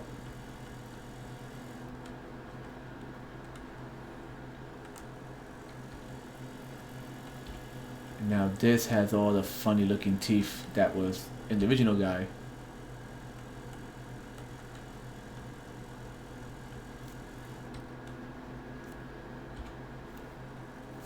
Yeah. That looks better. That is more on point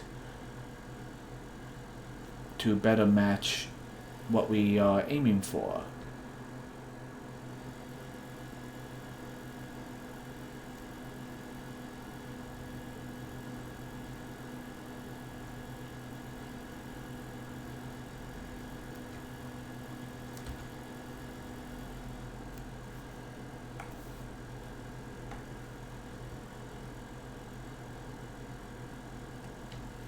Then we'll add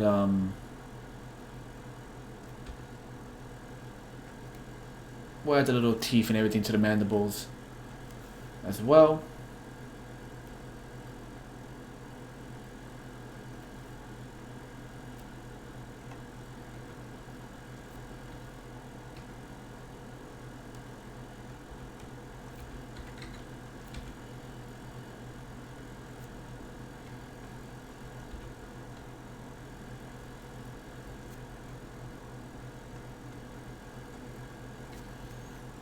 And then also clean up all these lines.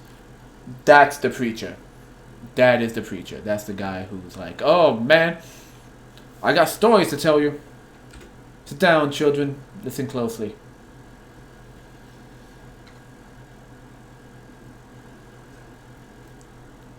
Keep telling myself, we'll stop here, we'll stop here. But I...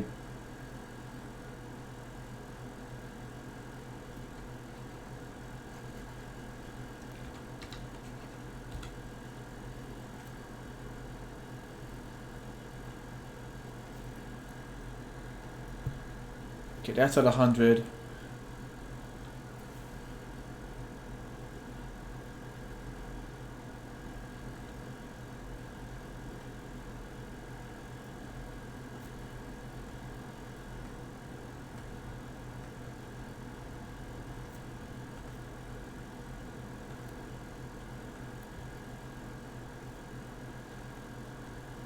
Just checking my battery power across the board.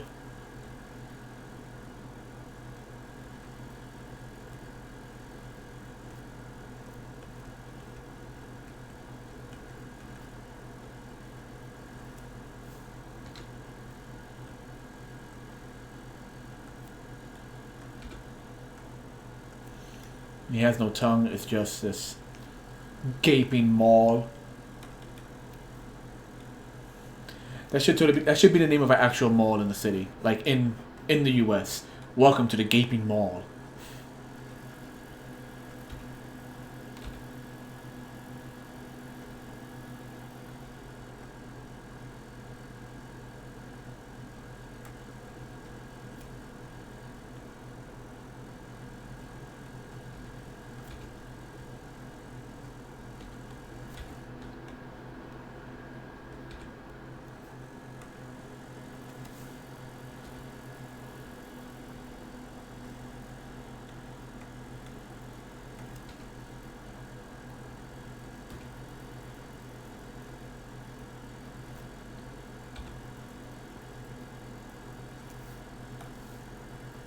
Getting a crick in my shoulder because I'm sitting here in an awkward position.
want to give him the wrinkles in the nose. The guy in the picture is wearing goggles, so it kind of prevents that from happening because goggles are pushing down on him. But when you're yelling, you get those wrinkles, you know?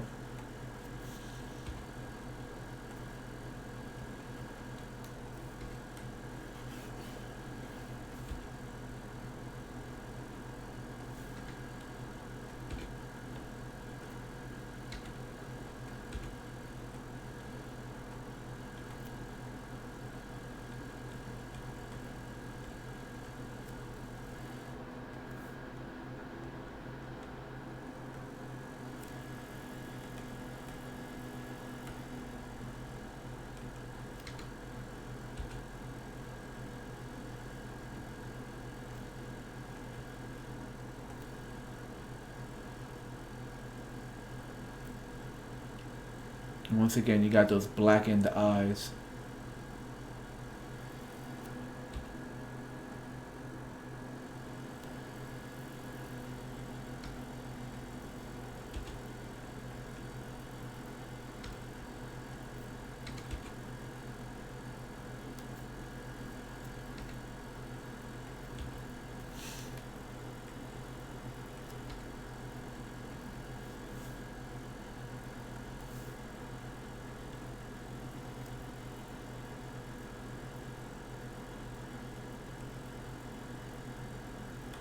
You know what? Let's bring this down.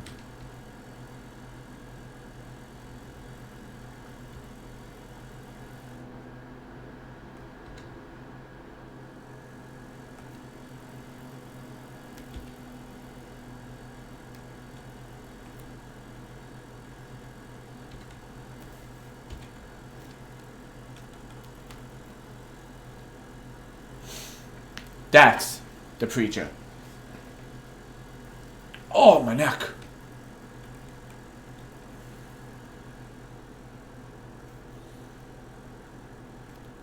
We don't know what we're gonna do for his hair at the moment.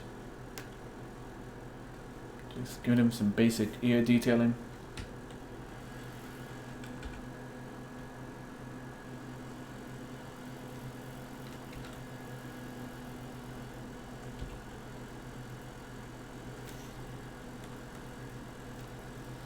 So one guy's a scientist. You can actually see his, you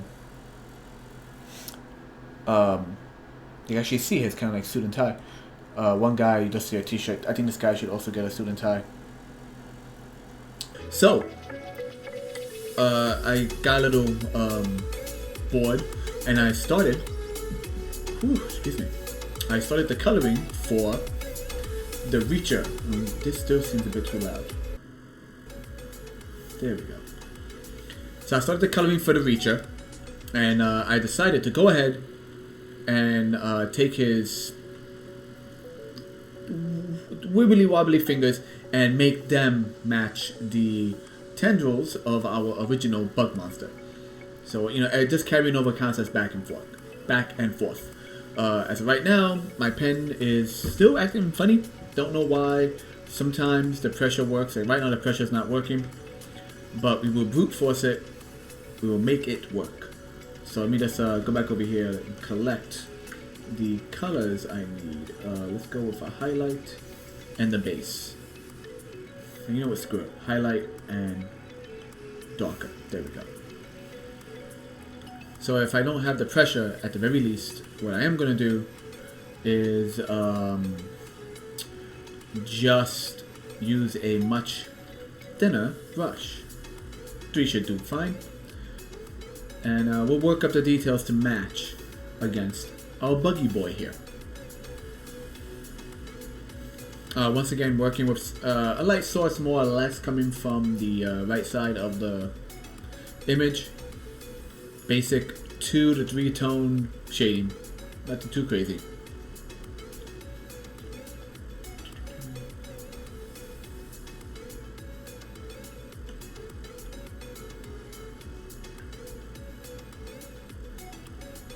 So he has these bony arms. So like his arms go from human skeletal form to like insect exoskeleton. That was not the right button. What did I hit? I hit D. I accidentally erased what I was doing. not erased. I D switches it over automatically to a the base of black and white. Try that again. There we go.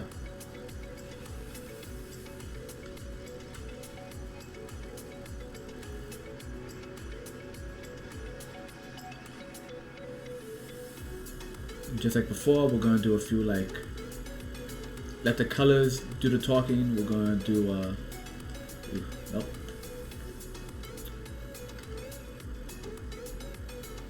X, there we go. We're gonna let the colors do the talking when it comes to, you know, scaly bumps and shading and things like that. So light shade on top, dark shade on bottom, and you have yourself the remnants of whatever the heck his skin is doing right now.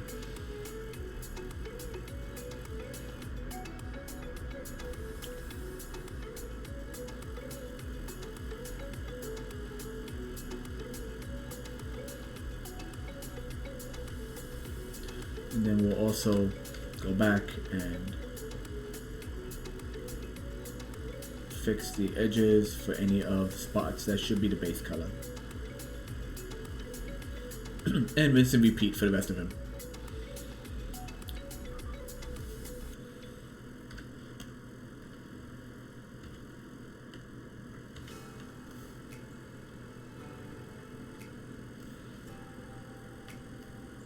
I do like how the fingers came out. That has something grab you. With a tentacle, I can only imagine how creepy that is. A suction cup, even worse. And now, like, you can feel it. It might be bone in there. You don't know.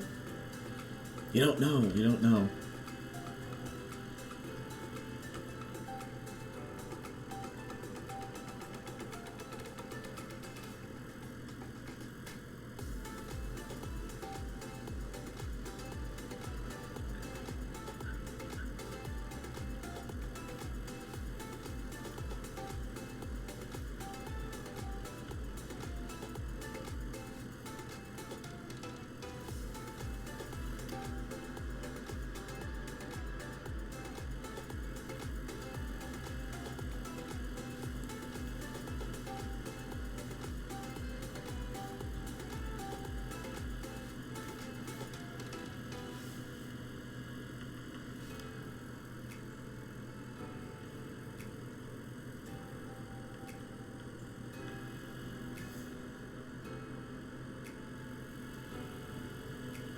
There we go.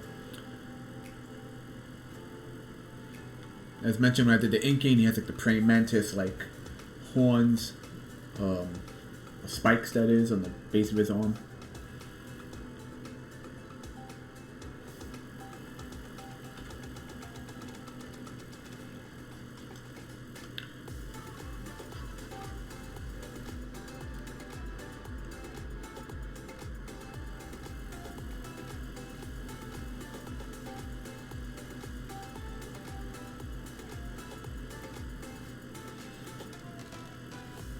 Sometimes, at least I used to, depending on how detailed and how careful I'm trying to do the shading, I used to do like different colors on different layers, like just that way I wouldn't get the skin layer.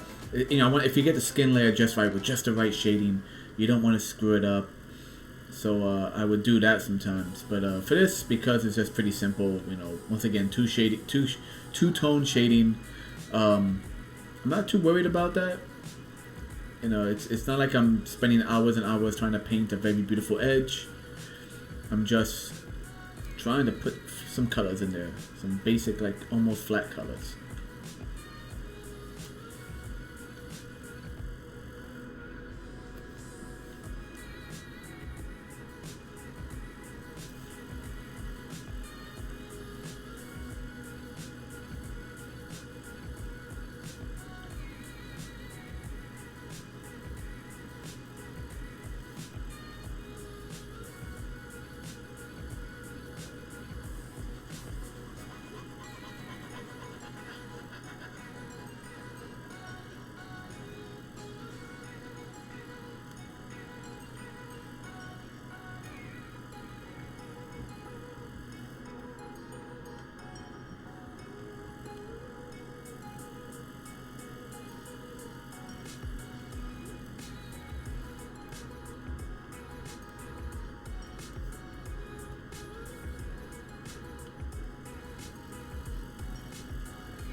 Oh, that's the cut.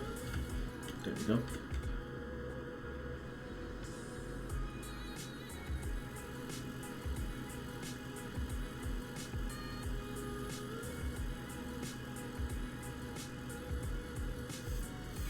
And for the spiky spikes, we're gonna go ahead with the same colors used on his butt piece and his own little spiky spikes, which is just this darker shade. That's all it is, like one shade darker.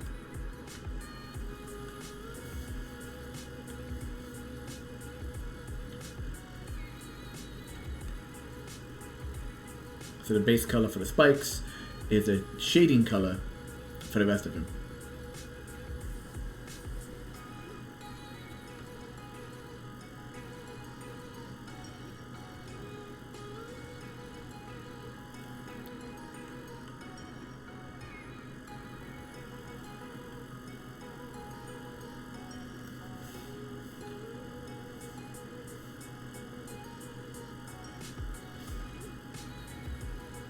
Same thing for this.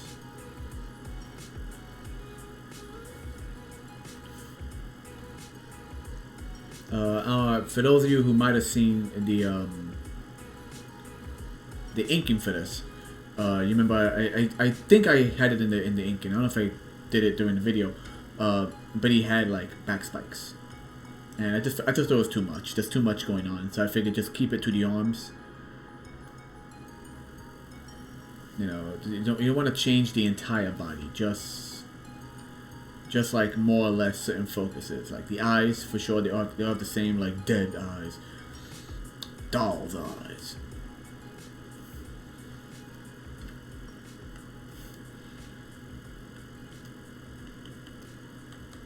There we go, little spots there for that. Little spots and streaks right there. Because that's more or less how I did it there, yeah.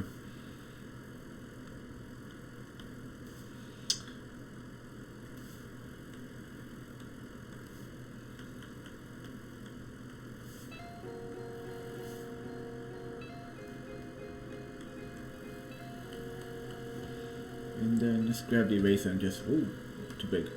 Let's grab the eraser and just do some little light cleanup.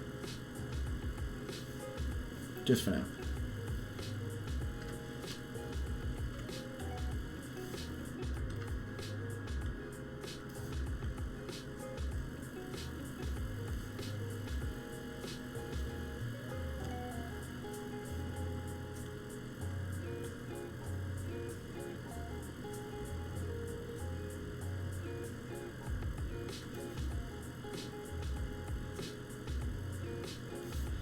Has this big old trucker belt, freaking gold.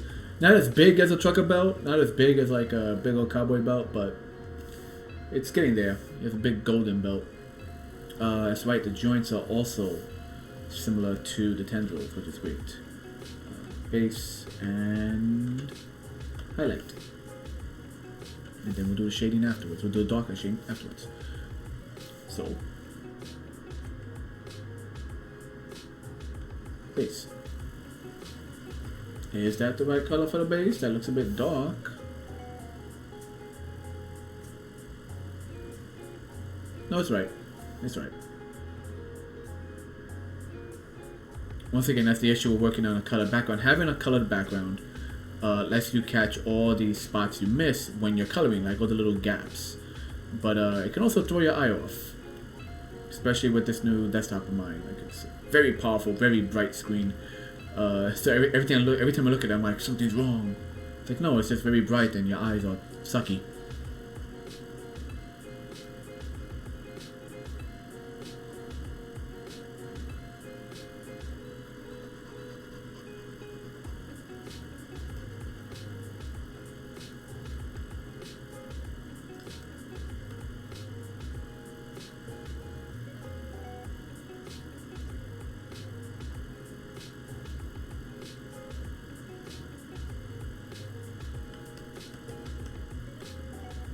A few random blotches.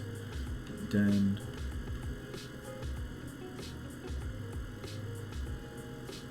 get this. Let's get the edge.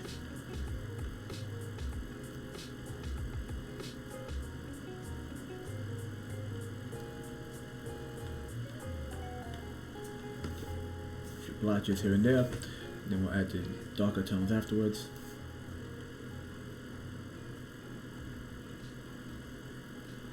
Very Cronenberg, very The Fly.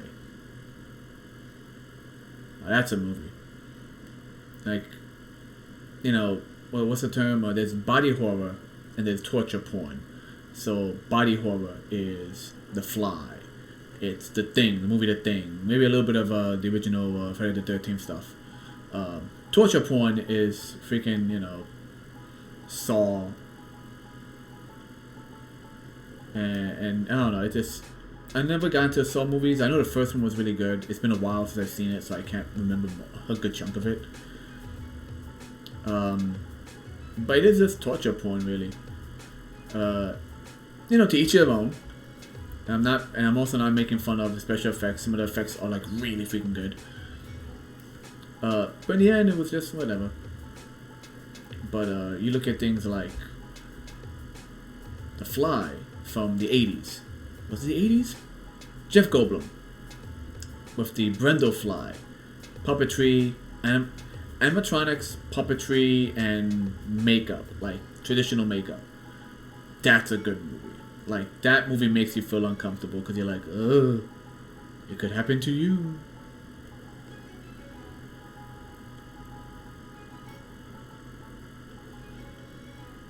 You know, we're weary of science and hubris. That's what it's about.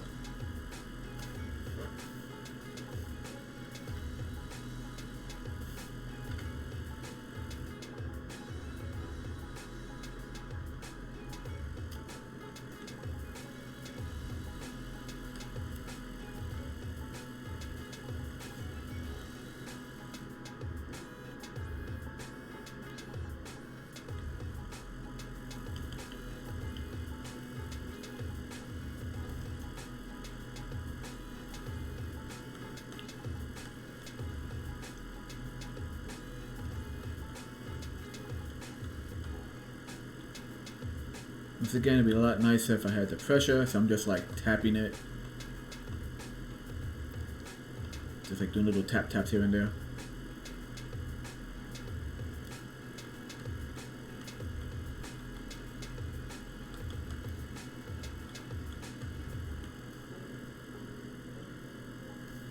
Let's back up for a minute. That looks good. You kind of lose at the wrist because it's like wrist in that goes into tendril. But I'll stick with it for now. I'm happy with it. But I need a bit more of the base color right here. Because it's all highlight, no freaking base color. There we go. Then when you back up, you can see a slight difference. Not a lot, but it's there. Okay, so once again, highlight, base color, brush.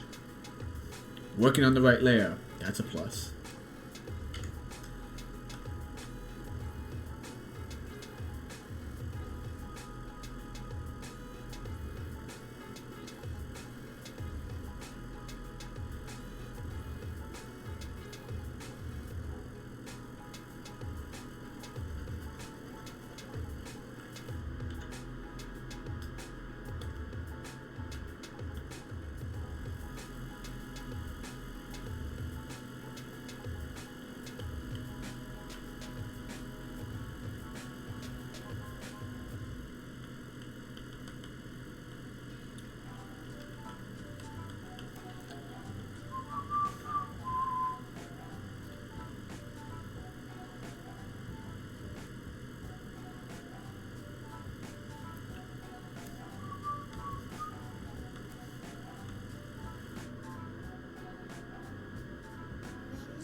Oh yeah, this song.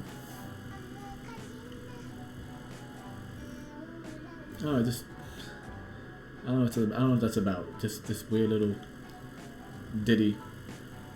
Some girl with some Asian girl in the background singing. Really cutesy.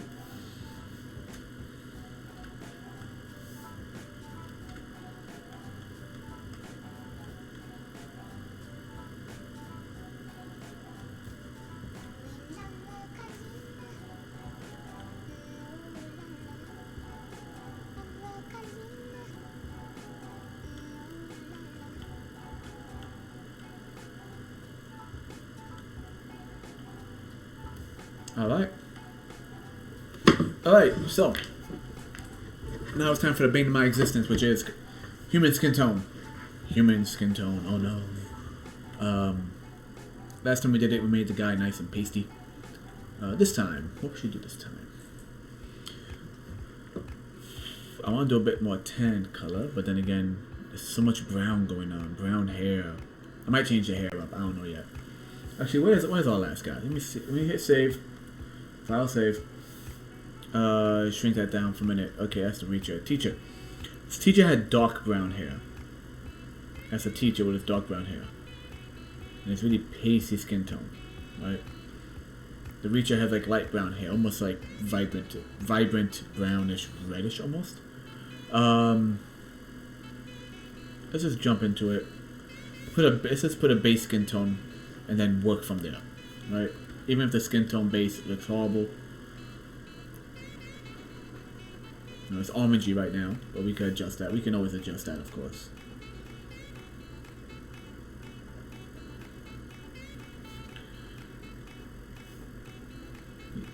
He's radioactive. And if he was radioactive, he'd probably be like green. You know, like that's what happens, right? You get hit with radiation, you turn green. That's what happens.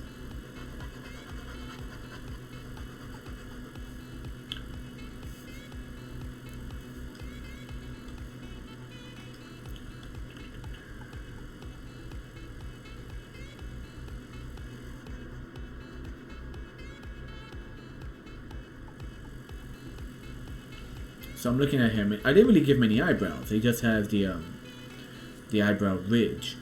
And I was looking at artwork of the character Spinel, and from Steven Universe, and I realized Spinel doesn't really have eyebrows. It's the Mickey Mouse line that separates like her hairline from her head, like that kind of encompasses her face, if you would. That, when she gets really expressive, doubles as the eyebrows. Like it just dips all the way down. Like the hairline dips down and becomes the eyebrow ridge, which I found really interesting when I was like looking at character sheets of her. Okay, so this is what we're gonna do. We have an orange, right? And the term high yellow, as they say, we can make him Asian and do like high yellow. I know this sounds silly when I say it out loud, but what we do is we take the curves and we just wiggle around some stuff.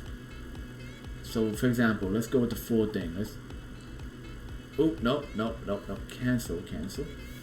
I is full. We need to do magic wand. Just the orange. There we go. Much better.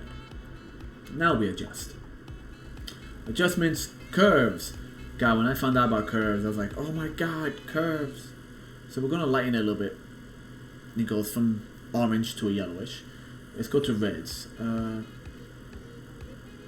Not much going on with the red in either direction. Greens. It seems like an angry color, a little bit lighter green on the greens. Okay, so the greens is what gives us the more yellow. Let's drop it down. And then let's go to blues. Oh, here we go. There we go. Raise the blue up nice and high. Drop the green nice and low. And let's try again with the all-around color. No? There we go. And okay it.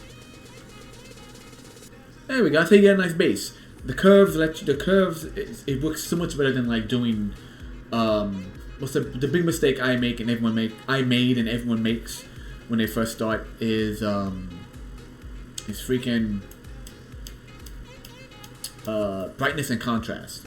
The brightness and contrast is fine, like for black and white stuff, but when you want working with colors, you work with the curves. So we're going to select that right now. Select that. You know, let's do a selection on both of the little color boxes, and let's choose a dark tone. Do we go down to black, or do we go more towards red? Let's go down, midpoint, like right about there. So that's our darker tones for now. Let's dip in there and see what we got. Yep, that's a whole lot nicer. I'm using the wrong one. I should be using a feather. Yeah.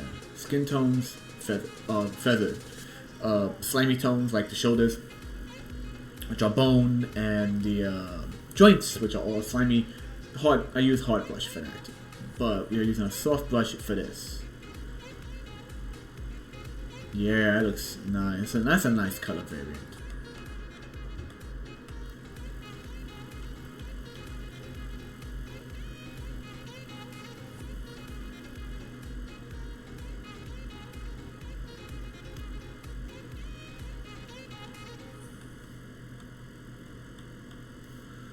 This Casey Jones looking face.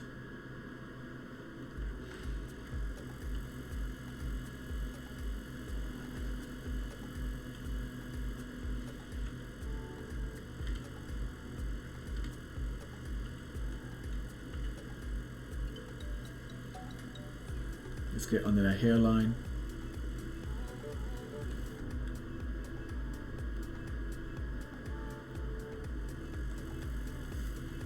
And under the neck, because there's a lot of shadow going on, and the neck, the chin, that strong chin he has, it blocks off a lot of that. So, and now let's try a lighter, just to give him some highlights. Ears and like right on the forehead, and the top of those strong chin curves, and just a pinch here and there on that, whatever you call that mouth of his.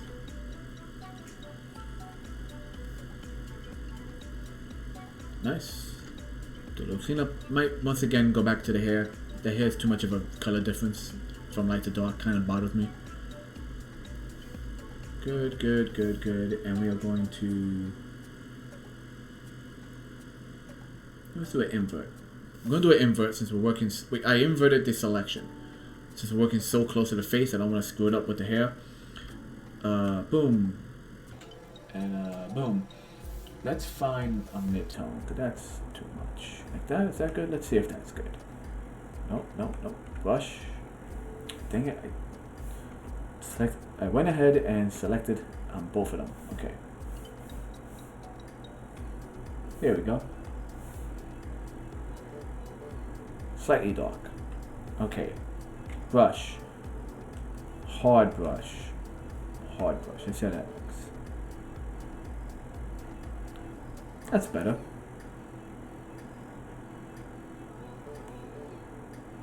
You know what? Undo that. Step back. Step back. It's the light that's too light for me. So we're going to color in everything else and leave that light as a highlight.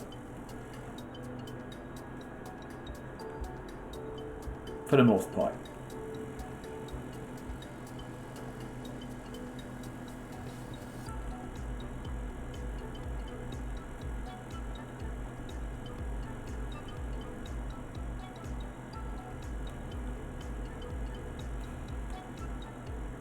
Yeah, doing hair texture is not my forte.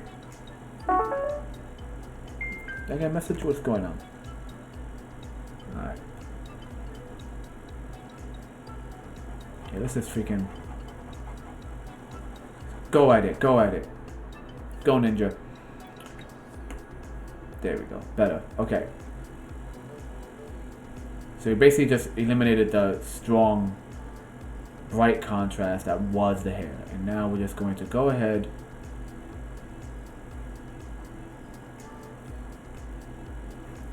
and try and redo this hairdo.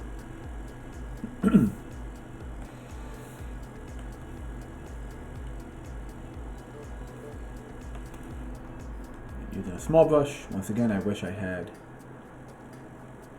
No, that's the wrong one. Blip. Still too bright. It is still way too bright. I can't seem to get a nice highlight that isn't like super duper bright. How's that? Right there. How's that? Is that okay? That's better. That is better.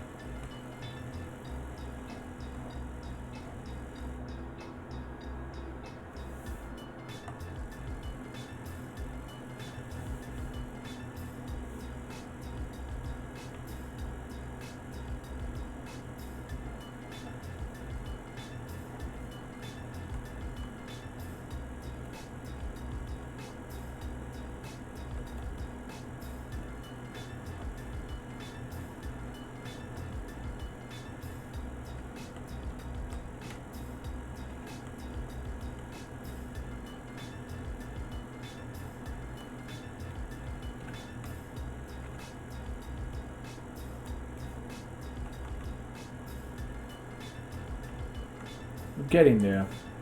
Not perfect, but we're getting there.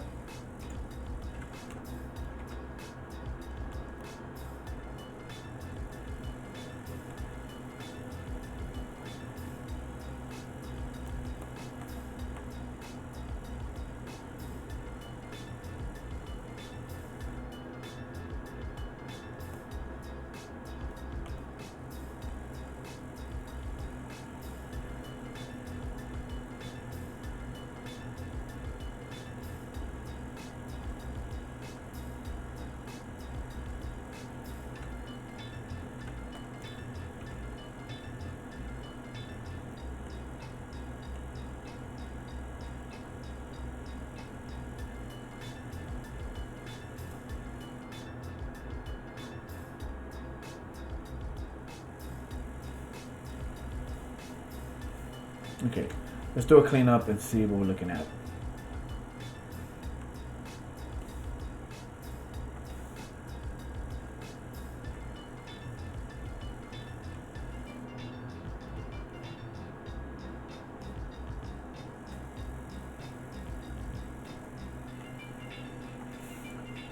Deselect it and back it on up. There we go. I like that skin tone. It works. And it came from just picking a weird orange color and adjusting it to your liking. And it's a good contrast against the darker grays and browns of the arms. And the hair's okay for now. It's okay for now. Fine, we're gonna save that for now. So I don't want to go too late today. How long have I already been streaming? Only 30 minutes. Only 30 minutes, but I feel tired. Excuse me. And now the preacher. So I did more inking for the preacher. Preacher's done. He has his shirt and tie and everything. Actually, what color was the tie on the other guy? He has a red shirt. White shirt. White shirt. Reddish shirt with lab coat. He's going to get a blue tie. No, he's going to get a blue shirt. Like a deep blue shirt. With a red tie. Or reddish tie. Lock that ink layer. Lock it, people. Lock it down. Alright.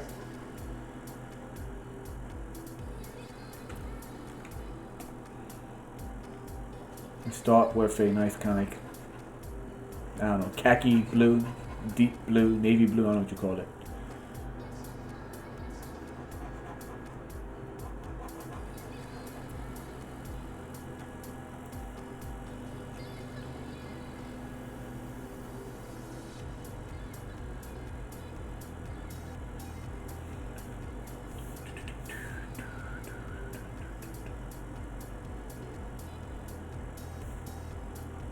That's a good, yeah.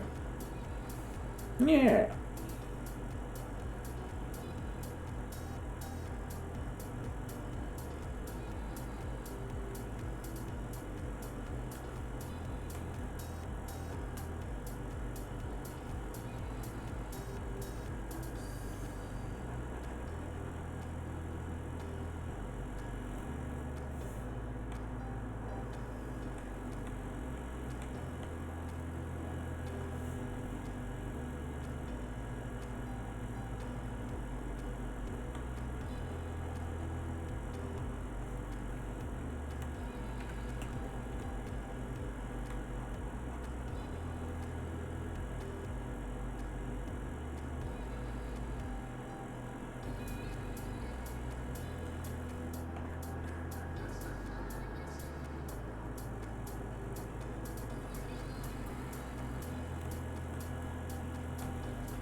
It's a vibrant red. We'll make it work though. We'll adjust it. You don't want too many neon colors pretty much, unless, you know, that's like the purpose of it. For now, we're gonna give him a nice neon red for now. Stands out, you know? His wife got it for him. He didn't really like it, but, you know, he didn't want to disappoint her. The guys at work say he looks like a giant stop sign walking around. That'd be a funny little, like, story beat, right? Like, it's like one of the, like, a little side story, not even a side story, but it's like a throwaway line is like how they make fun of Bob from accounting because he has this, you know, this super vibrant red tie. And then all the guys turn into monsters or demons or they get possessed or whatever. And, like, you know it's Bob because of his damn tie. Like, from a distance, the first thing you see is a tie. And they're like, Bob, is that you? And suddenly he comes running down the hallway as this horrific creature. Just, TPS reports are due. Now you're happy you hit the red ties there. You can spot that sucker from a mile away.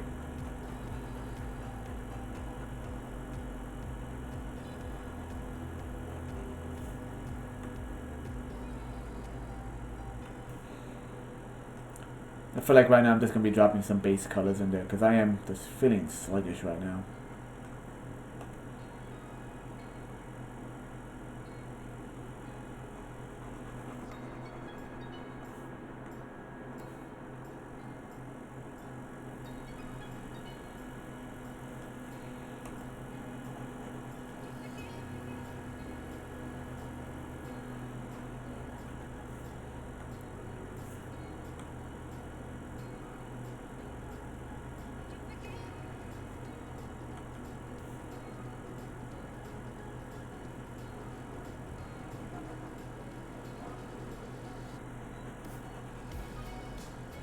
Depending on where I place him in the final product, I might need to draw like the actual hint of his left arm. Right now it's just like kind of a quarter angle, so you don't really see the sleeve. It'll probably be like right here where my cursor's at. That's where you see like the actual like where the sleeve meets the arm. For now we're just gonna do a nice big white blob. Big old blob of white. That's a word, blob. Not blob, blob. It's when you, it's a blob that you drop on a piece of paper. Look it up. I'm sure it exists somewhere.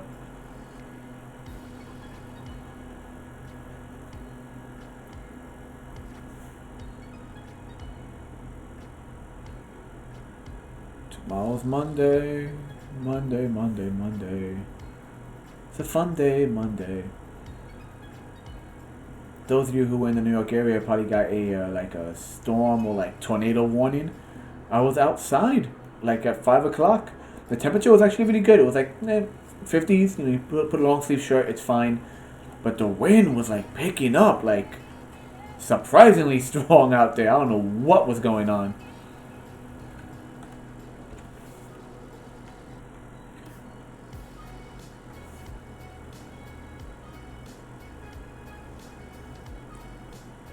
I just hope that tomorrow, get a wide shot. I just hope that tomorrow, I mean, I don't mind the wind as much. You know, you could put a nice jacket on, you'll be okay. I just hope the temperature doesn't suck tomorrow, because we had some rainy days this week, and I work outside, and that's no fun. But hey, you know, if I get home, I feel exhausted. If I take a power nap that hopefully doesn't extend to 2 hours, because that happens, I'm going to lay down for 15 minutes, wake up 2 hours later. But if I get a little power nap in, then I'm inspired to, you know, I have the energy and the inspiration to draw.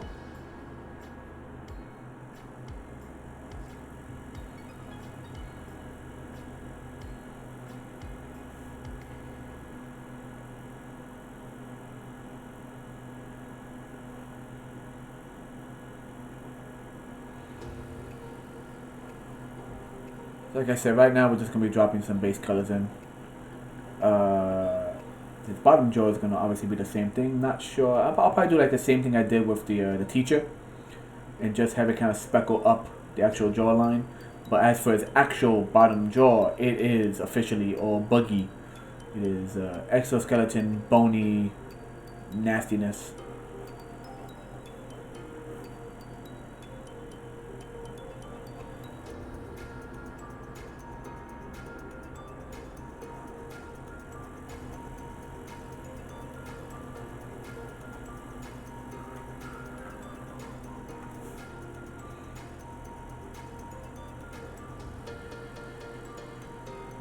Now we're gonna have a bit of an issue with this one when we get to the final part, because I actually want to make this individual African American, and that means I have to make a nice skin tone that is separate enough from this brown tone, where you can tell the difference, where you can still tell the difference between bug and human. We'll try and see. Because even those of those of African descent do also come in a range of colors. Just like I mentioned, Puerto Ricans come in a range of colors. There's different types of African Americans too. There's that really I seen like some female female models that are like this beautiful kind of like deep, almost like dark chocolate brown color of skin tone. Then you have lighter skin tones of African descent, darker skin tones. But I've seen the ones that are like really dark. Like when they say black, they mean black, I guess. Like it's like a really dark, and it's a beautiful skin tone. And I've seen like various models have it. Like it's usually it's like in the model industry you see that a lot. I don't know. I guess some people find it alluring. That's a good word. It's alluring. It's really pretty. Let's see. Let's put some violent blood red in there for now. He has no tongue. It's just like this gaping hole. In fact, while we are here, Bugaboo, we get that beautiful off gray, that very pale off-white color for his teeth. That way I can just make sure I have it ready to go.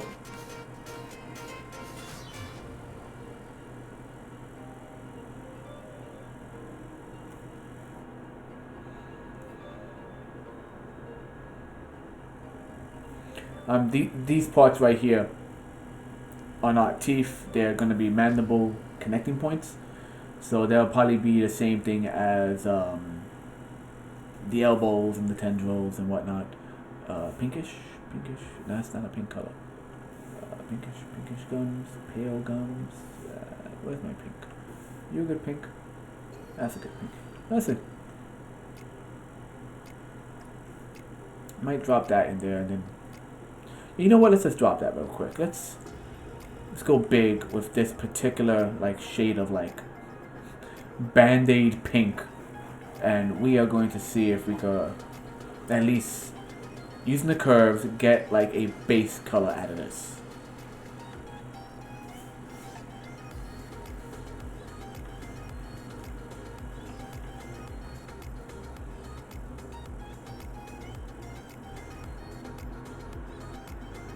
I am debating. I think I want to put these on. I think I want to put these videos on YouTube. I'm debating if I should just play them in fast forward. Like I'm in the corner talking, yabba. So you're gonna see me just talking real quick in the corner. But maybe just like mute it and just go full on like high speed.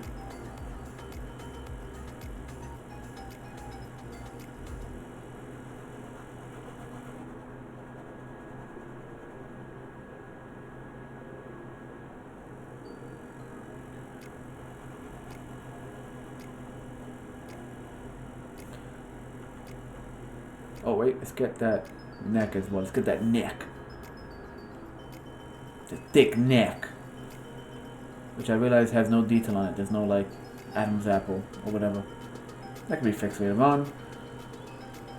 We can fix that.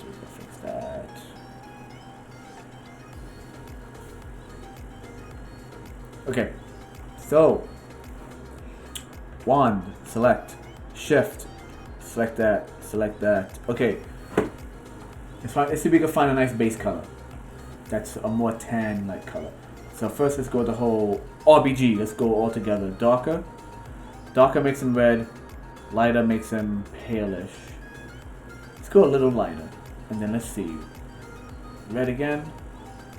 Nothing for the red. Nothing in the red scale. Green.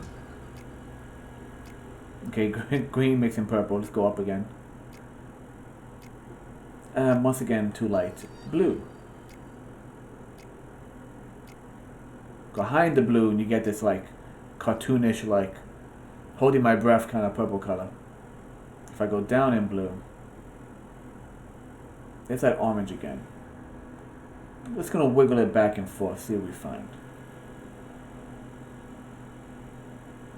No. RBG again.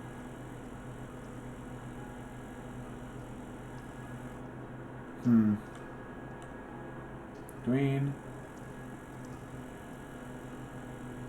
If you bring it too far down, it gets purple. Bring it like right about there. Let me see. There's barely any difference. We've gone back and forth so much. There's almost no difference. Okay, hold on. Let's reset everything.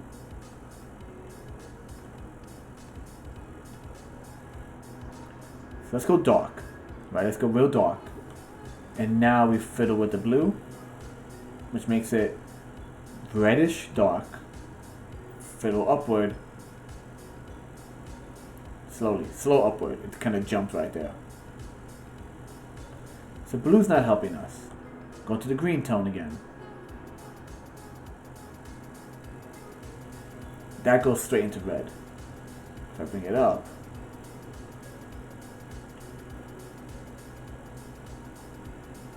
Right about there. And now we're back in the red. Wait, bring it down. Okay. Not bad. Not perfect, but not bad. And if I adjust this again, lighter, darker, too dark. Right about there. Let's go with that. There's our original. A bit pasty. More of a tan. It's like a tan dark. He looks more like maybe Hispanic, maybe. So we'll go with that. And just because, hit D, hit X. Nope, that's the erase button. Hit that. There you go. He needs a gloss in the eye. And oh, that's right. I closed the bug. I forgot I closed the bug. Okay, that works well. That works well. You know what? It's been about an hour. Actually, it's been about 50 minutes. I'm gonna deselect. I'm gonna save that for now. I think I'm gonna stop because I'm actually really tired. I was hoping to do a bit more, but good news is, if my mouse wants to cooperate. There we go. Mouse, where are you? It's disappearing on me.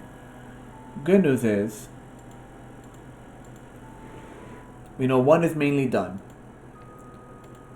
2 is mainly done. Mainly, so gotta do some cleanup. Those shoulders have a bit of white hanging off of them. And 3 has a few good bass tones. And we'll fiddle around with that, and then I gotta think of backgrounds for these. But I really want to get the characters out. And after these, once we reach a good point with all of the monster characters, we have all of the heroes, which are more like action scenes. Like one guy's holding a flamethrower towards the camera, or towards you. One guy's holding Molotovs. One guy's holding like a spray can and a little lighter. One guy has the little small propane tank. There was one guy who's gonna be holding like a radio, because the idea is that he's controlling the fire suppression. So everyone has a type of fire-based weaponry. In his case, he's filled the fire suppression with like alcohol or something. Like they're all scientists who are just desperately trying to escape.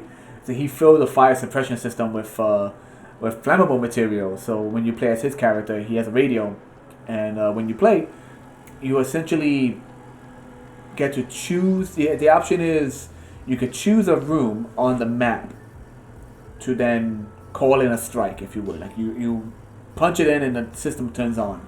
But doing that also means you're not allowed to move. So you lose a move action, which means a monster can get to you. The other option is you keep the move action, but you roll a dice and it randomly sets a room on fire. So like each character is gonna have a different type of fire attack, and much like a D&D campaign, they all have different speeds and different strengths attacks, and you could decide to give up one action for another.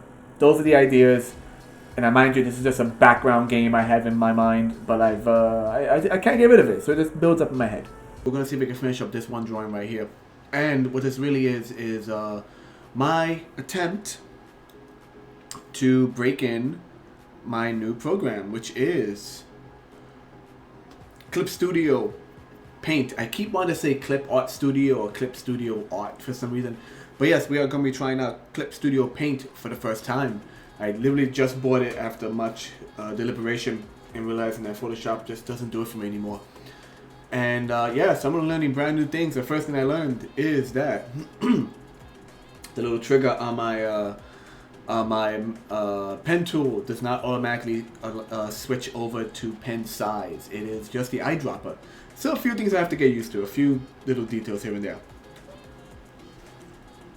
Let's see if anyone's actually watching us today. I got the hiccups, I'm coughing. I'm sorry, I'm a mess today, people. I'm sorry. Yeah, so it's just me right now. We'll see who joins us in a bit. For future notage for future notation. There we go. For future notation.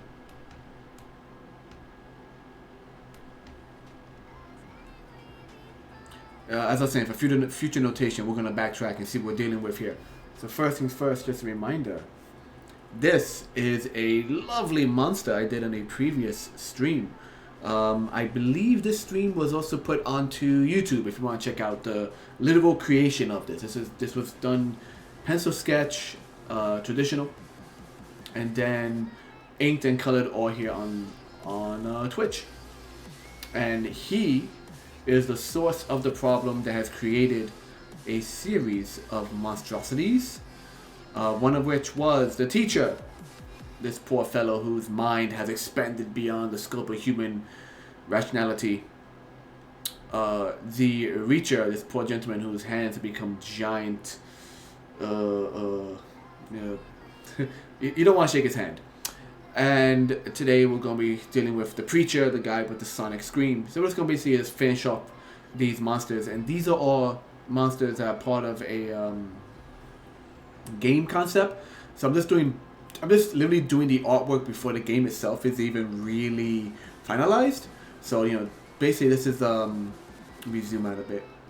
This is the general layout of a card these are going to be on. This is going to be a traditional game. Traditional media game. It's going to be a tabletop game. And each card's going to have, like, you know, stats of the creature and a little picture of them. So we're just going to be doing some cool monster drawing right now. And I'm just double checking the chat, and let's get going. So let's see. We are working on the right layer here. Good.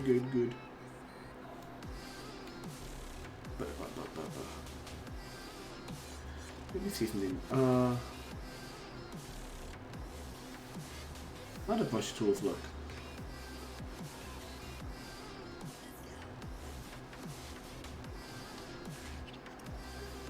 Not my thing. Nope, I'm still in the eraser. What am I doing?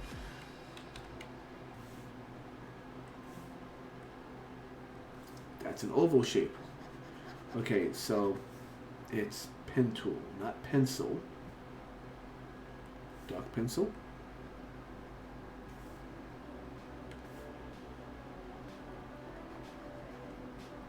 Yeah, we'll stick with the pencil for now. It doesn't matter because the P and the E are so far away in the keyboard now. So it works either way.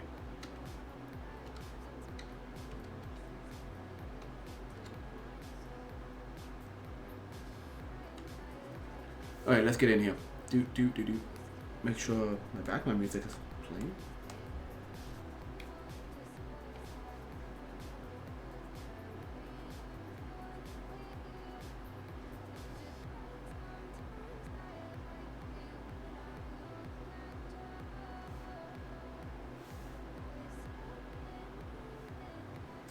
What keeps making that beeping noise?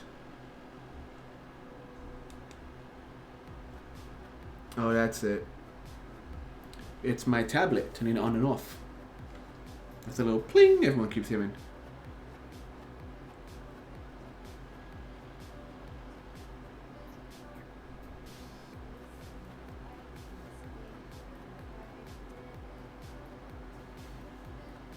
Okay, let's get to it.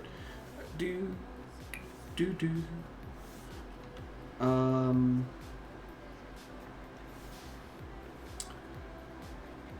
Start with some highlights.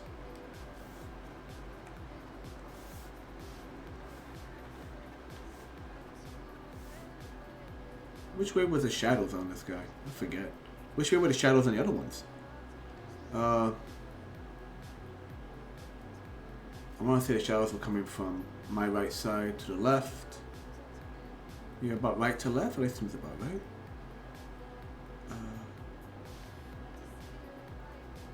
Yeah, right to left. More or less right to left. So we're gonna keep that. He's gonna have like a cool like, because he's facing this way, he's gonna have a heavy shadows around the eyes. That's the eraser. Blip.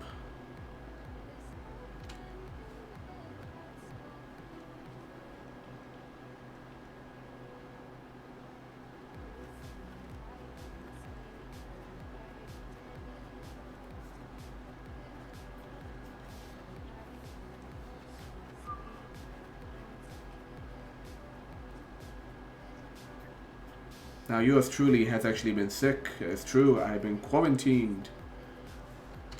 And I've also self-quarantined because even though I have officially been deemed negative for coronavirus as of right now, I am having a lot of issues with my asthma. Lots of leftover gunk in the neck. A lot of phlegmish stuff.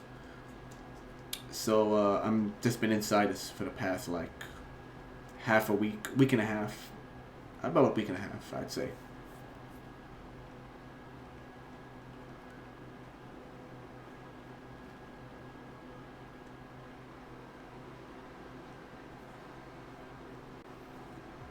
Okay, let's extend into this. Don't know why I chose such a weird color for the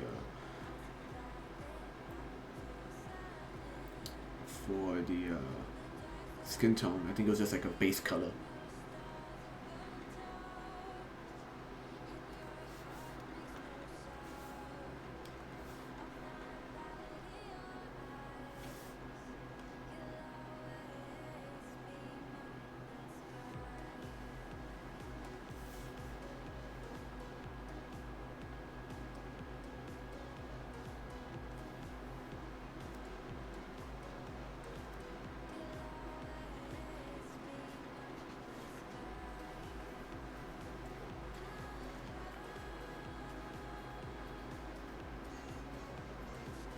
This is a lot better than my original concept. Now, the original drawing for this guy was literally just like a fleshy, like mouth, just a mouth, like when you turn your face upside down and all you see is the chin, like this part right here. That's what it was originally, just like this mouth and mound of flesh, and it just didn't gel with the more bug-like design of the main creature.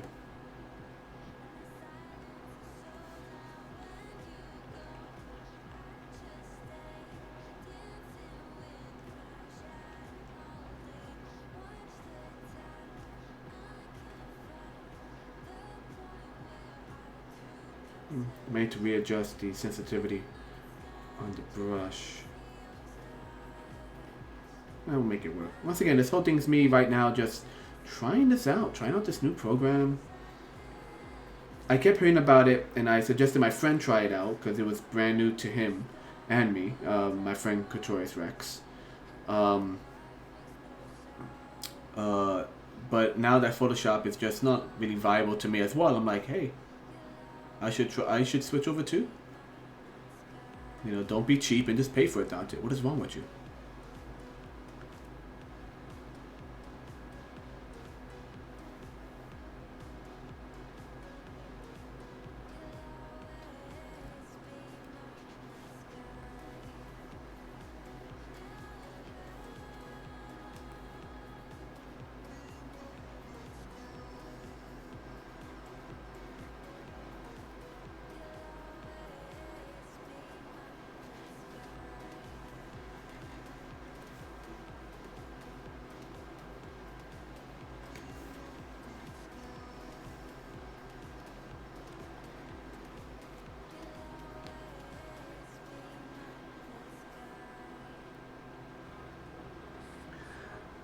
Speaking of which, hello J Marvel. For those wondering, J Marvel Man is T.R.I.X.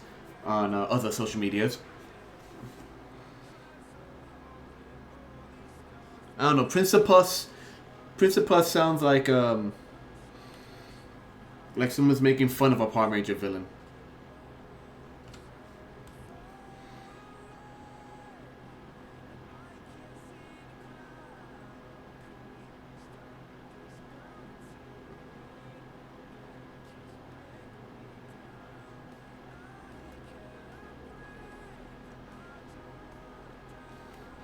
I will admit, though, he does look like a mutated version of Strickland from Back to the Future. You're a slacker! Your dad was a slacker, too!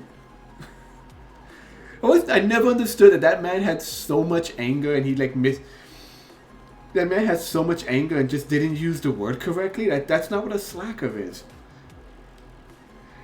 Slackers are like... I don't know. Strickland was a weird character.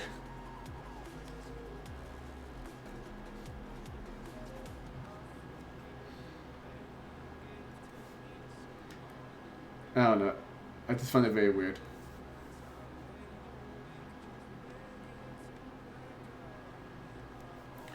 Yeah, I definitely gotta adjust that sensitivity a pinch when I get a chance. It's weird because, I guess, because the program's built for artists in general. The program itself had a sensitivity meter separate from the actual pen. Let me see if can I adjust that right now?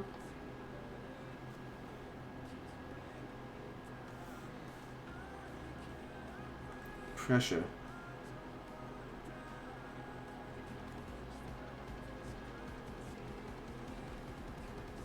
You probably can't see it, but I just opened up a secondary window just to figure out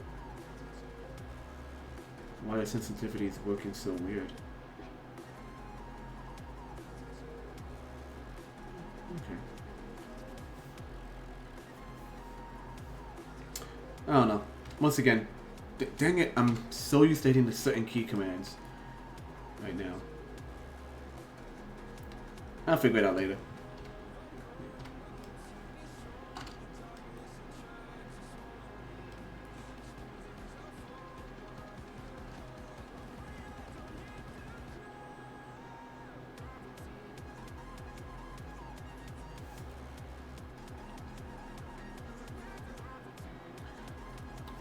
Pressure, pushing down on you, pushing down on me.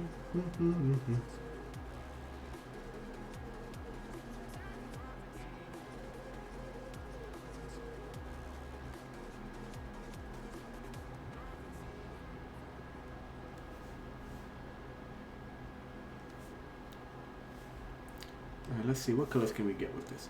There's no swatches, man. That's the weird thing. We have to get used to it. I gotta... Let me see. No. Yeah, we do got swatches. We do got swatches. Okay.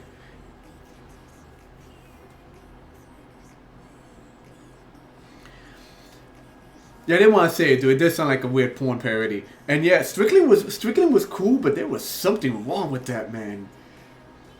Dude showed up in He-Man and he was still just as angry.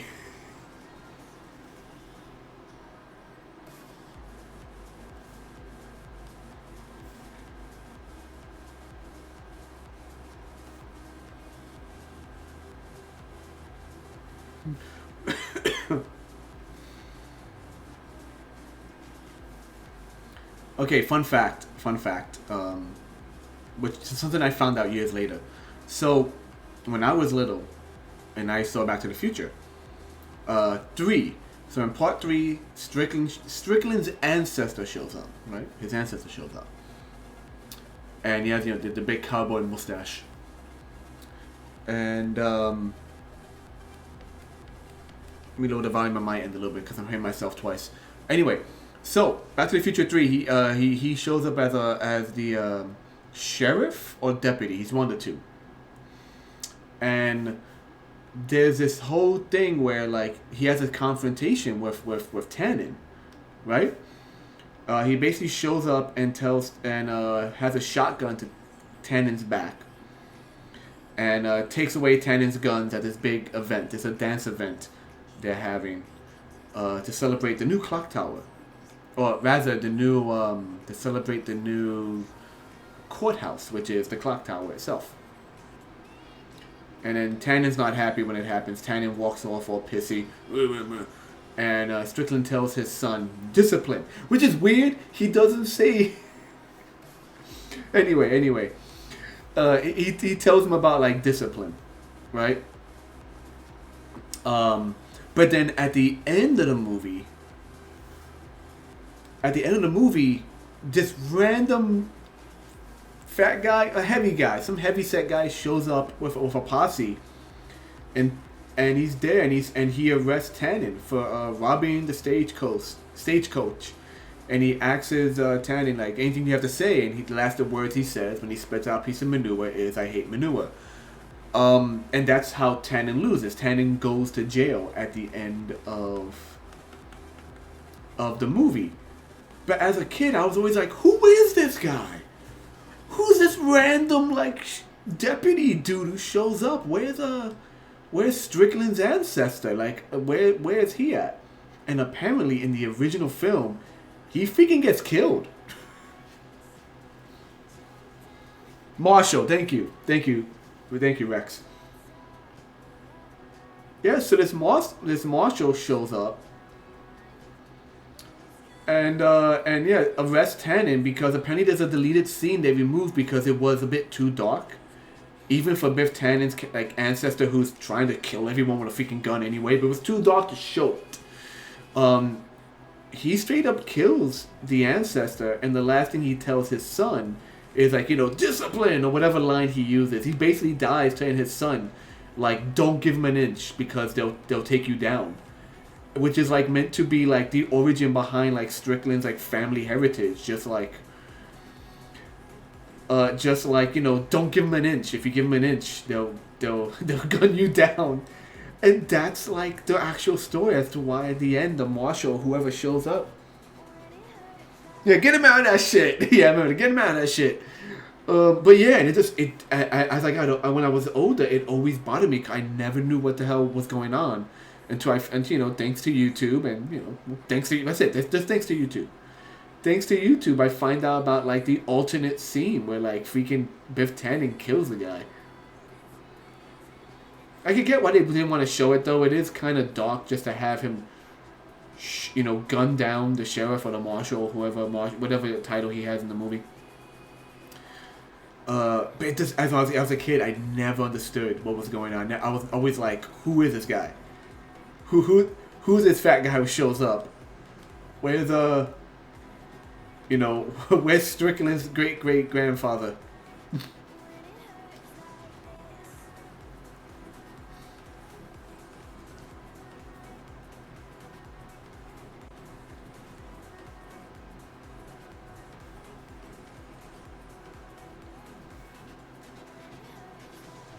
I like that so far. Now I'm gonna do what I'm gonna do. I'm gonna keep this color for now. Drop a few shades in there, and then I will adjust Crud, how do you do curves in this new program now? There's animation, story. Damn, view, select. How do you do curves? Because I used to do that in Photoshop all the time. I would do a bunch of layers, and then I would do a bunch of color tones. Then I would adjust the curves to get just the right shading I wanted.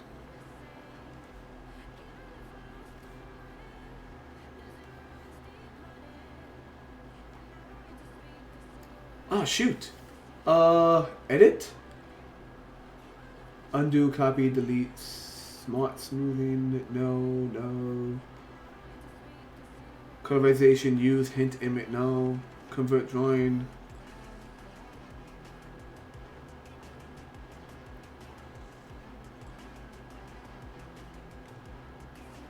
Is this it? Is this it? Let's see.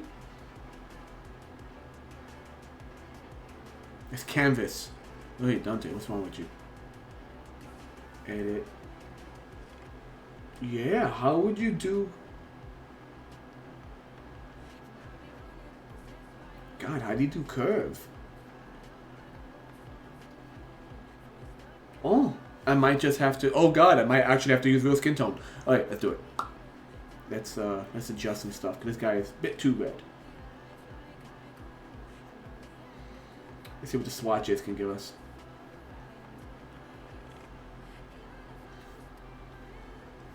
It's a bit light. Let's go with this as the base. Let's go with that as the base. Yeah, that's a nice base.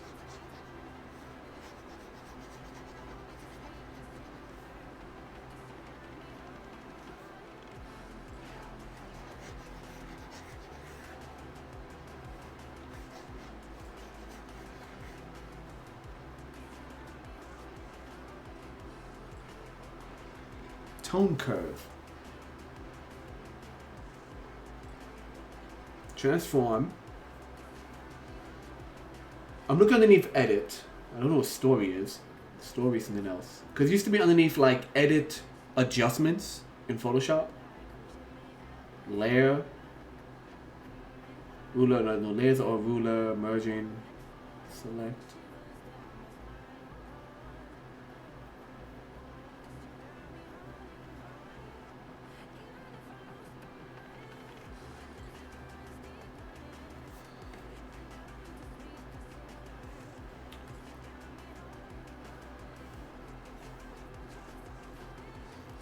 Let me see, go to tool palette. Tool palette. I have the tools. I don't know what that does. I don't know what that does. Well, let's drop in, once again, let's drop in some base colors and see if I can do the shading, like, you know, actually color it shading wise. Because no matter what, you still gotta do the shading first, so I'm gonna do some shading.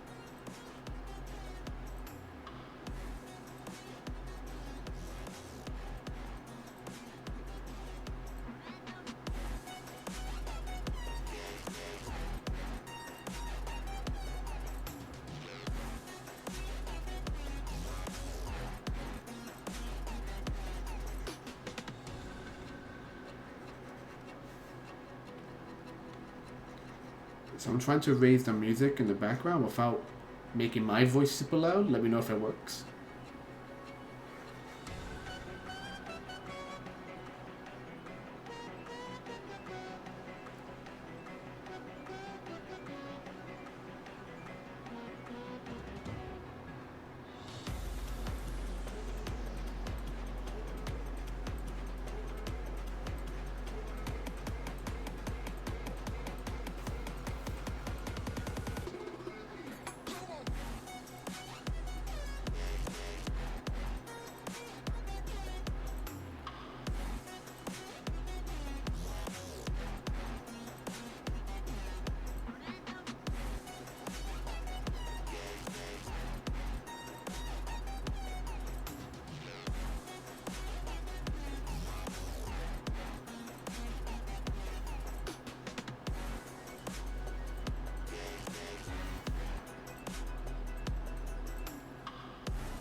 Like I'm not really doing. I'm doing like it's a cell shading. I'm just like doing like 2-part really shading. That's all it is.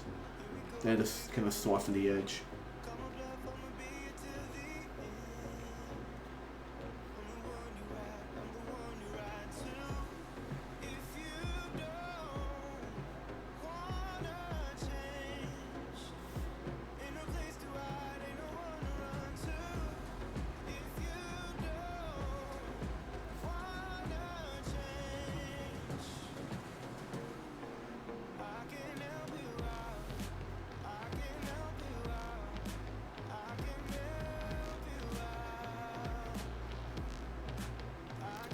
Brush. See how the brush is nice and soft.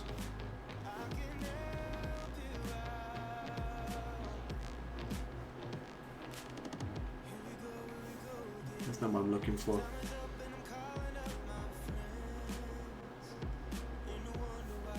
Ooh, too big.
There you go, just some smooth edges.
Bit of a heavy contrast between the two shades. Let's see what happens.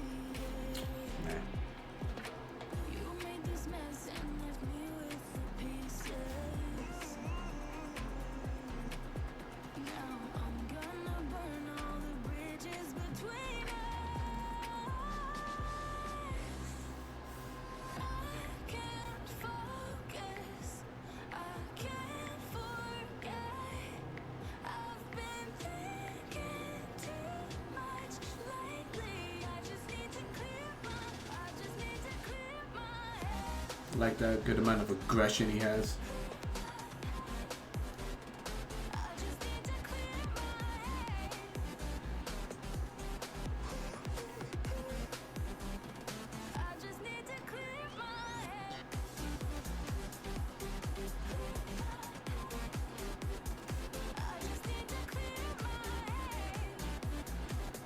Ah.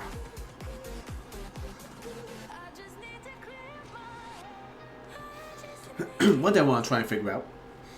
I know the basics of capturing. You could capture your screen. You could capture, of course, the program, which is what I'm capturing right now, the actual program itself. I'm trying to figure out how people capture the work screen, which is what you're looking at right now when I zoom in and out, and how they on the side they have a solid image of the picture as you're working. So like you see me zooming in and out, on the side you have the actual picture itself. I'm not sure exactly what pulls that off. I need to figure that out. That way people can see the work in progress and the work as a whole. So you're not always looking at just like this up close shot of his nose or something. You can actually see the whole picture as it develops.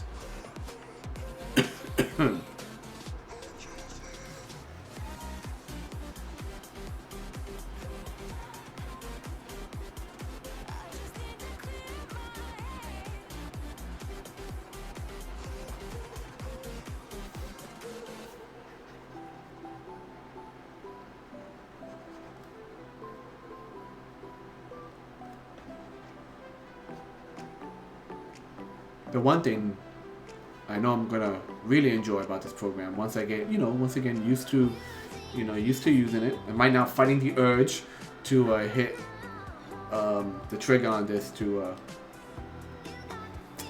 change pen size. I gotta go to the side and click it. I don't.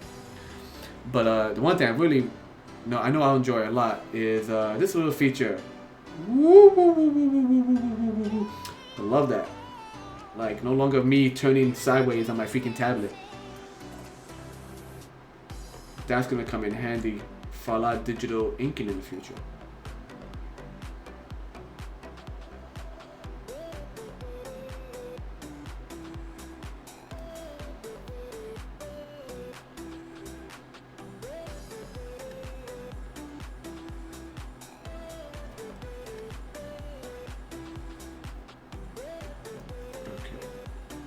It's not bad as a base.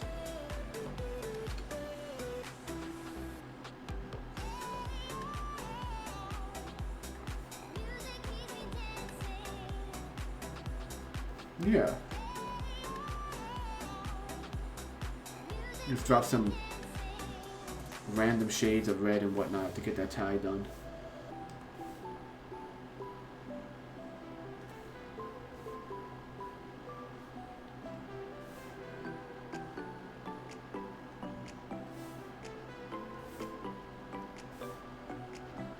Yeah.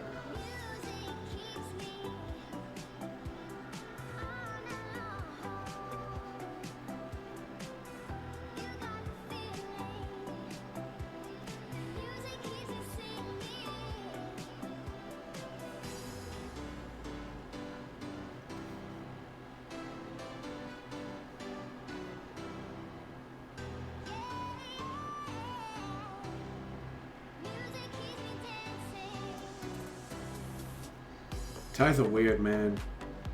Like, when you have a nicely done tie and it looks, and it's, when you get the actual triangle, like nice and big, not little tiny squeeze, like a little knot. When you make a tie, when you have a tie and an event, and it's done well, you just feel a bit more posh. But at the same time, they're also super annoying.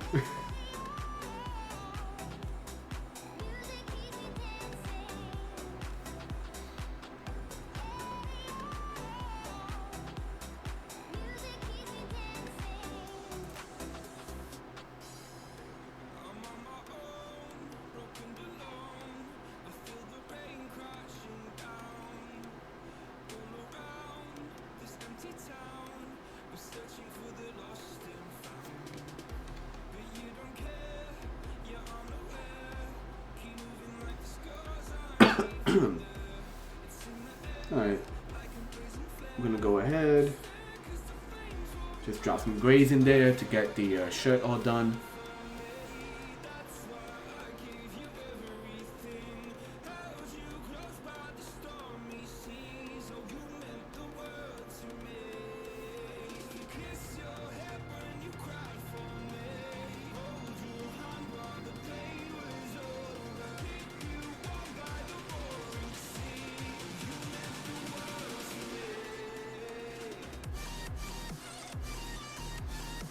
Still trying to find like a feather tool. The brushes are meant to be like brushes. That might work. Just gotta shrink that down.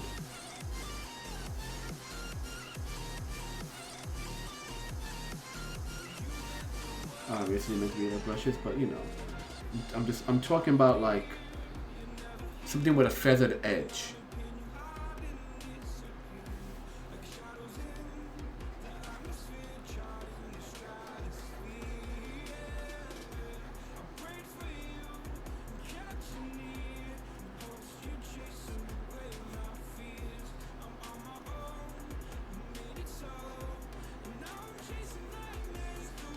A little bit of red in that blue. There we go. You got some red in my blue. You got some peanut butter in my chocolate.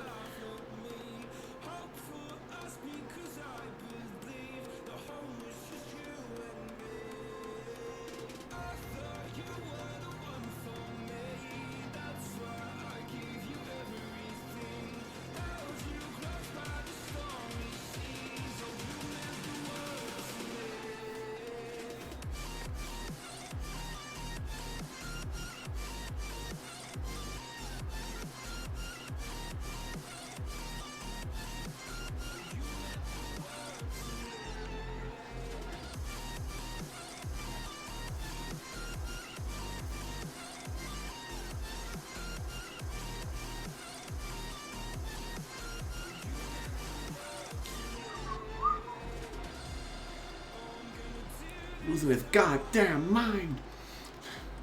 Sorry. Just really happy with that expression, that screaming expression.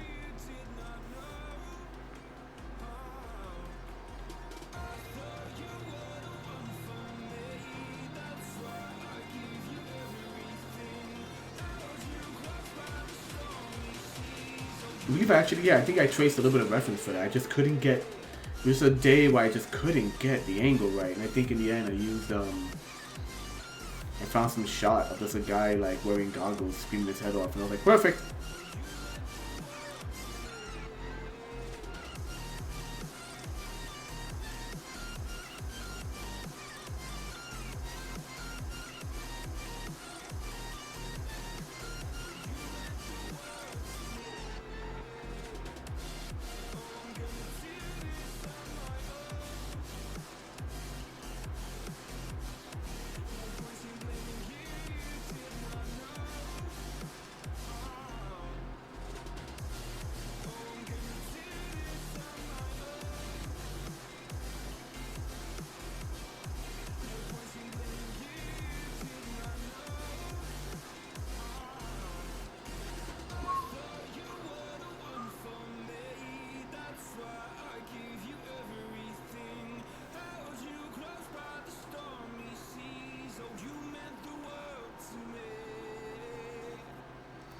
I'm not too sure yet how to do it. I was thinking about it, and then our fellow Twitch user Orc Punch actually suggested it as well. So I was like, you know what, minds think alike. Two minds think alike. I'm watching so many VTubers, some of which create their own character. Usually it's a 2D animated as opposed to a 3D animated, which I think is really cool as well. And I'm essentially thinking there gotta be that wasn't right. There's gotta be a way to using some kind of pre-programmed thing. I'm not gonna probably won't make an entire VTuber thing attached to my face. It's too much nonsense. But using some kind of program and some kind of shenanigans, I will have the intern do a stream. It'll just be the intern, on the camera.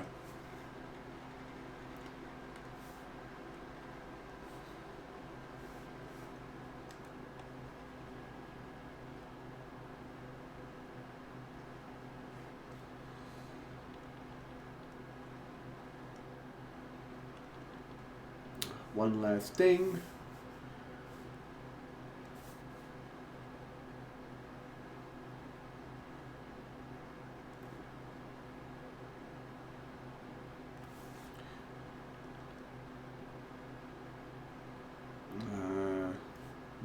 looks weird to me right there. Why does that look so weird?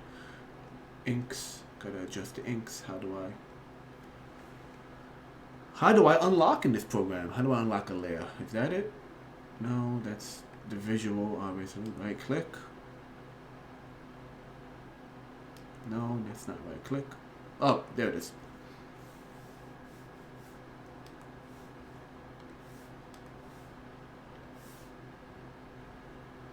There we go. It's like the smallest, like I want him to have like actual little beady light in his eye. Which is why I'm also going to do this on this side.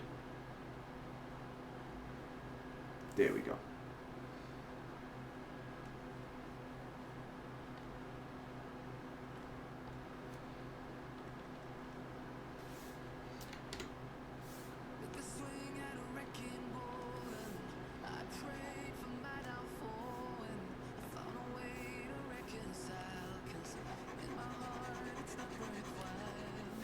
Alright.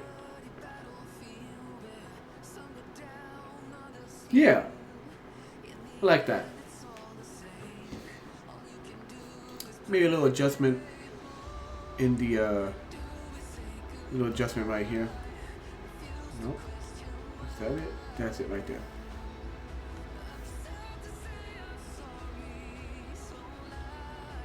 Just to bring in a bit more of a lighter color right there.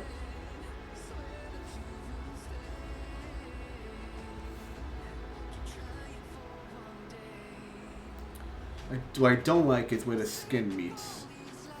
This needs to be adjusted as well.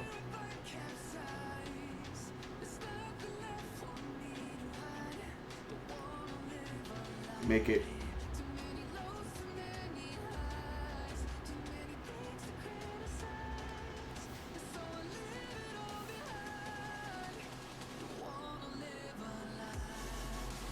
Yeah. Like little rocky, so he has lights and shadows here because his skin's like all bumpy and everything.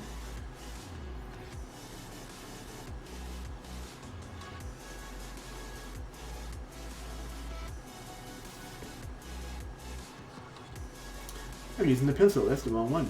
That's why. It should be using the brush tool. It should be using this one. There we go. Smooth it out. Come on, smooth it out.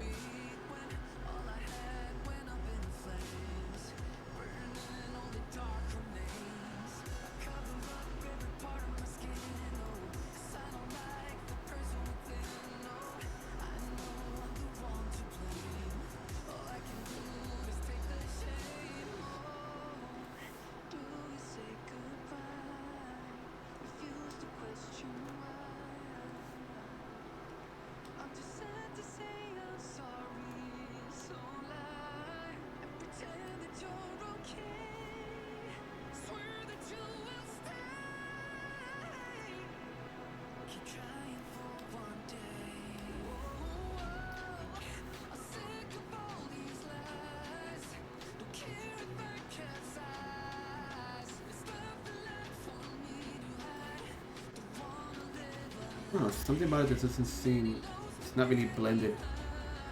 You know, it's not the flesh going into the, there we go.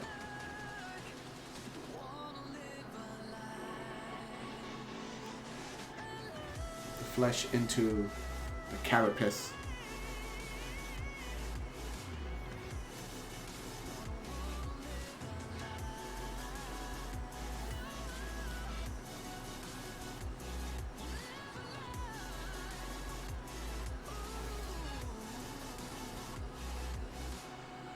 Not perfect, but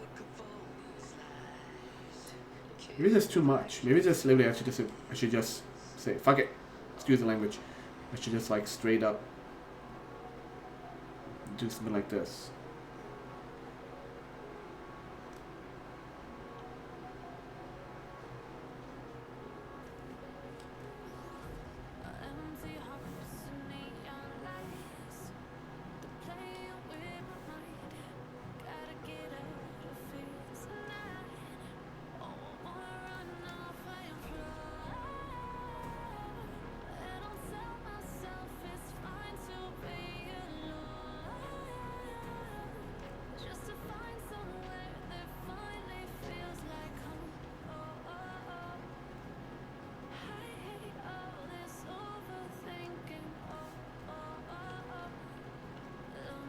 you know, just for now, leave it like that.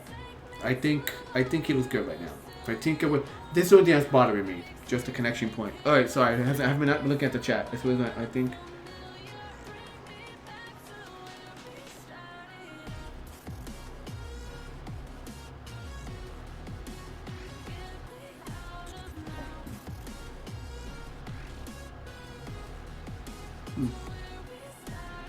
But yeah, for now, I think he's good. He's a good boy. And yeah, and that's it. So here's my spiel. As always, once again, I am Dante. Like, favorite, share, subscribe, and all that good stuff. And I'll see you in the future. Later. If you liked this video, be sure to check out my other works on my YouTube channel, and also be sure to follow me on these social media websites. Links in the description down below.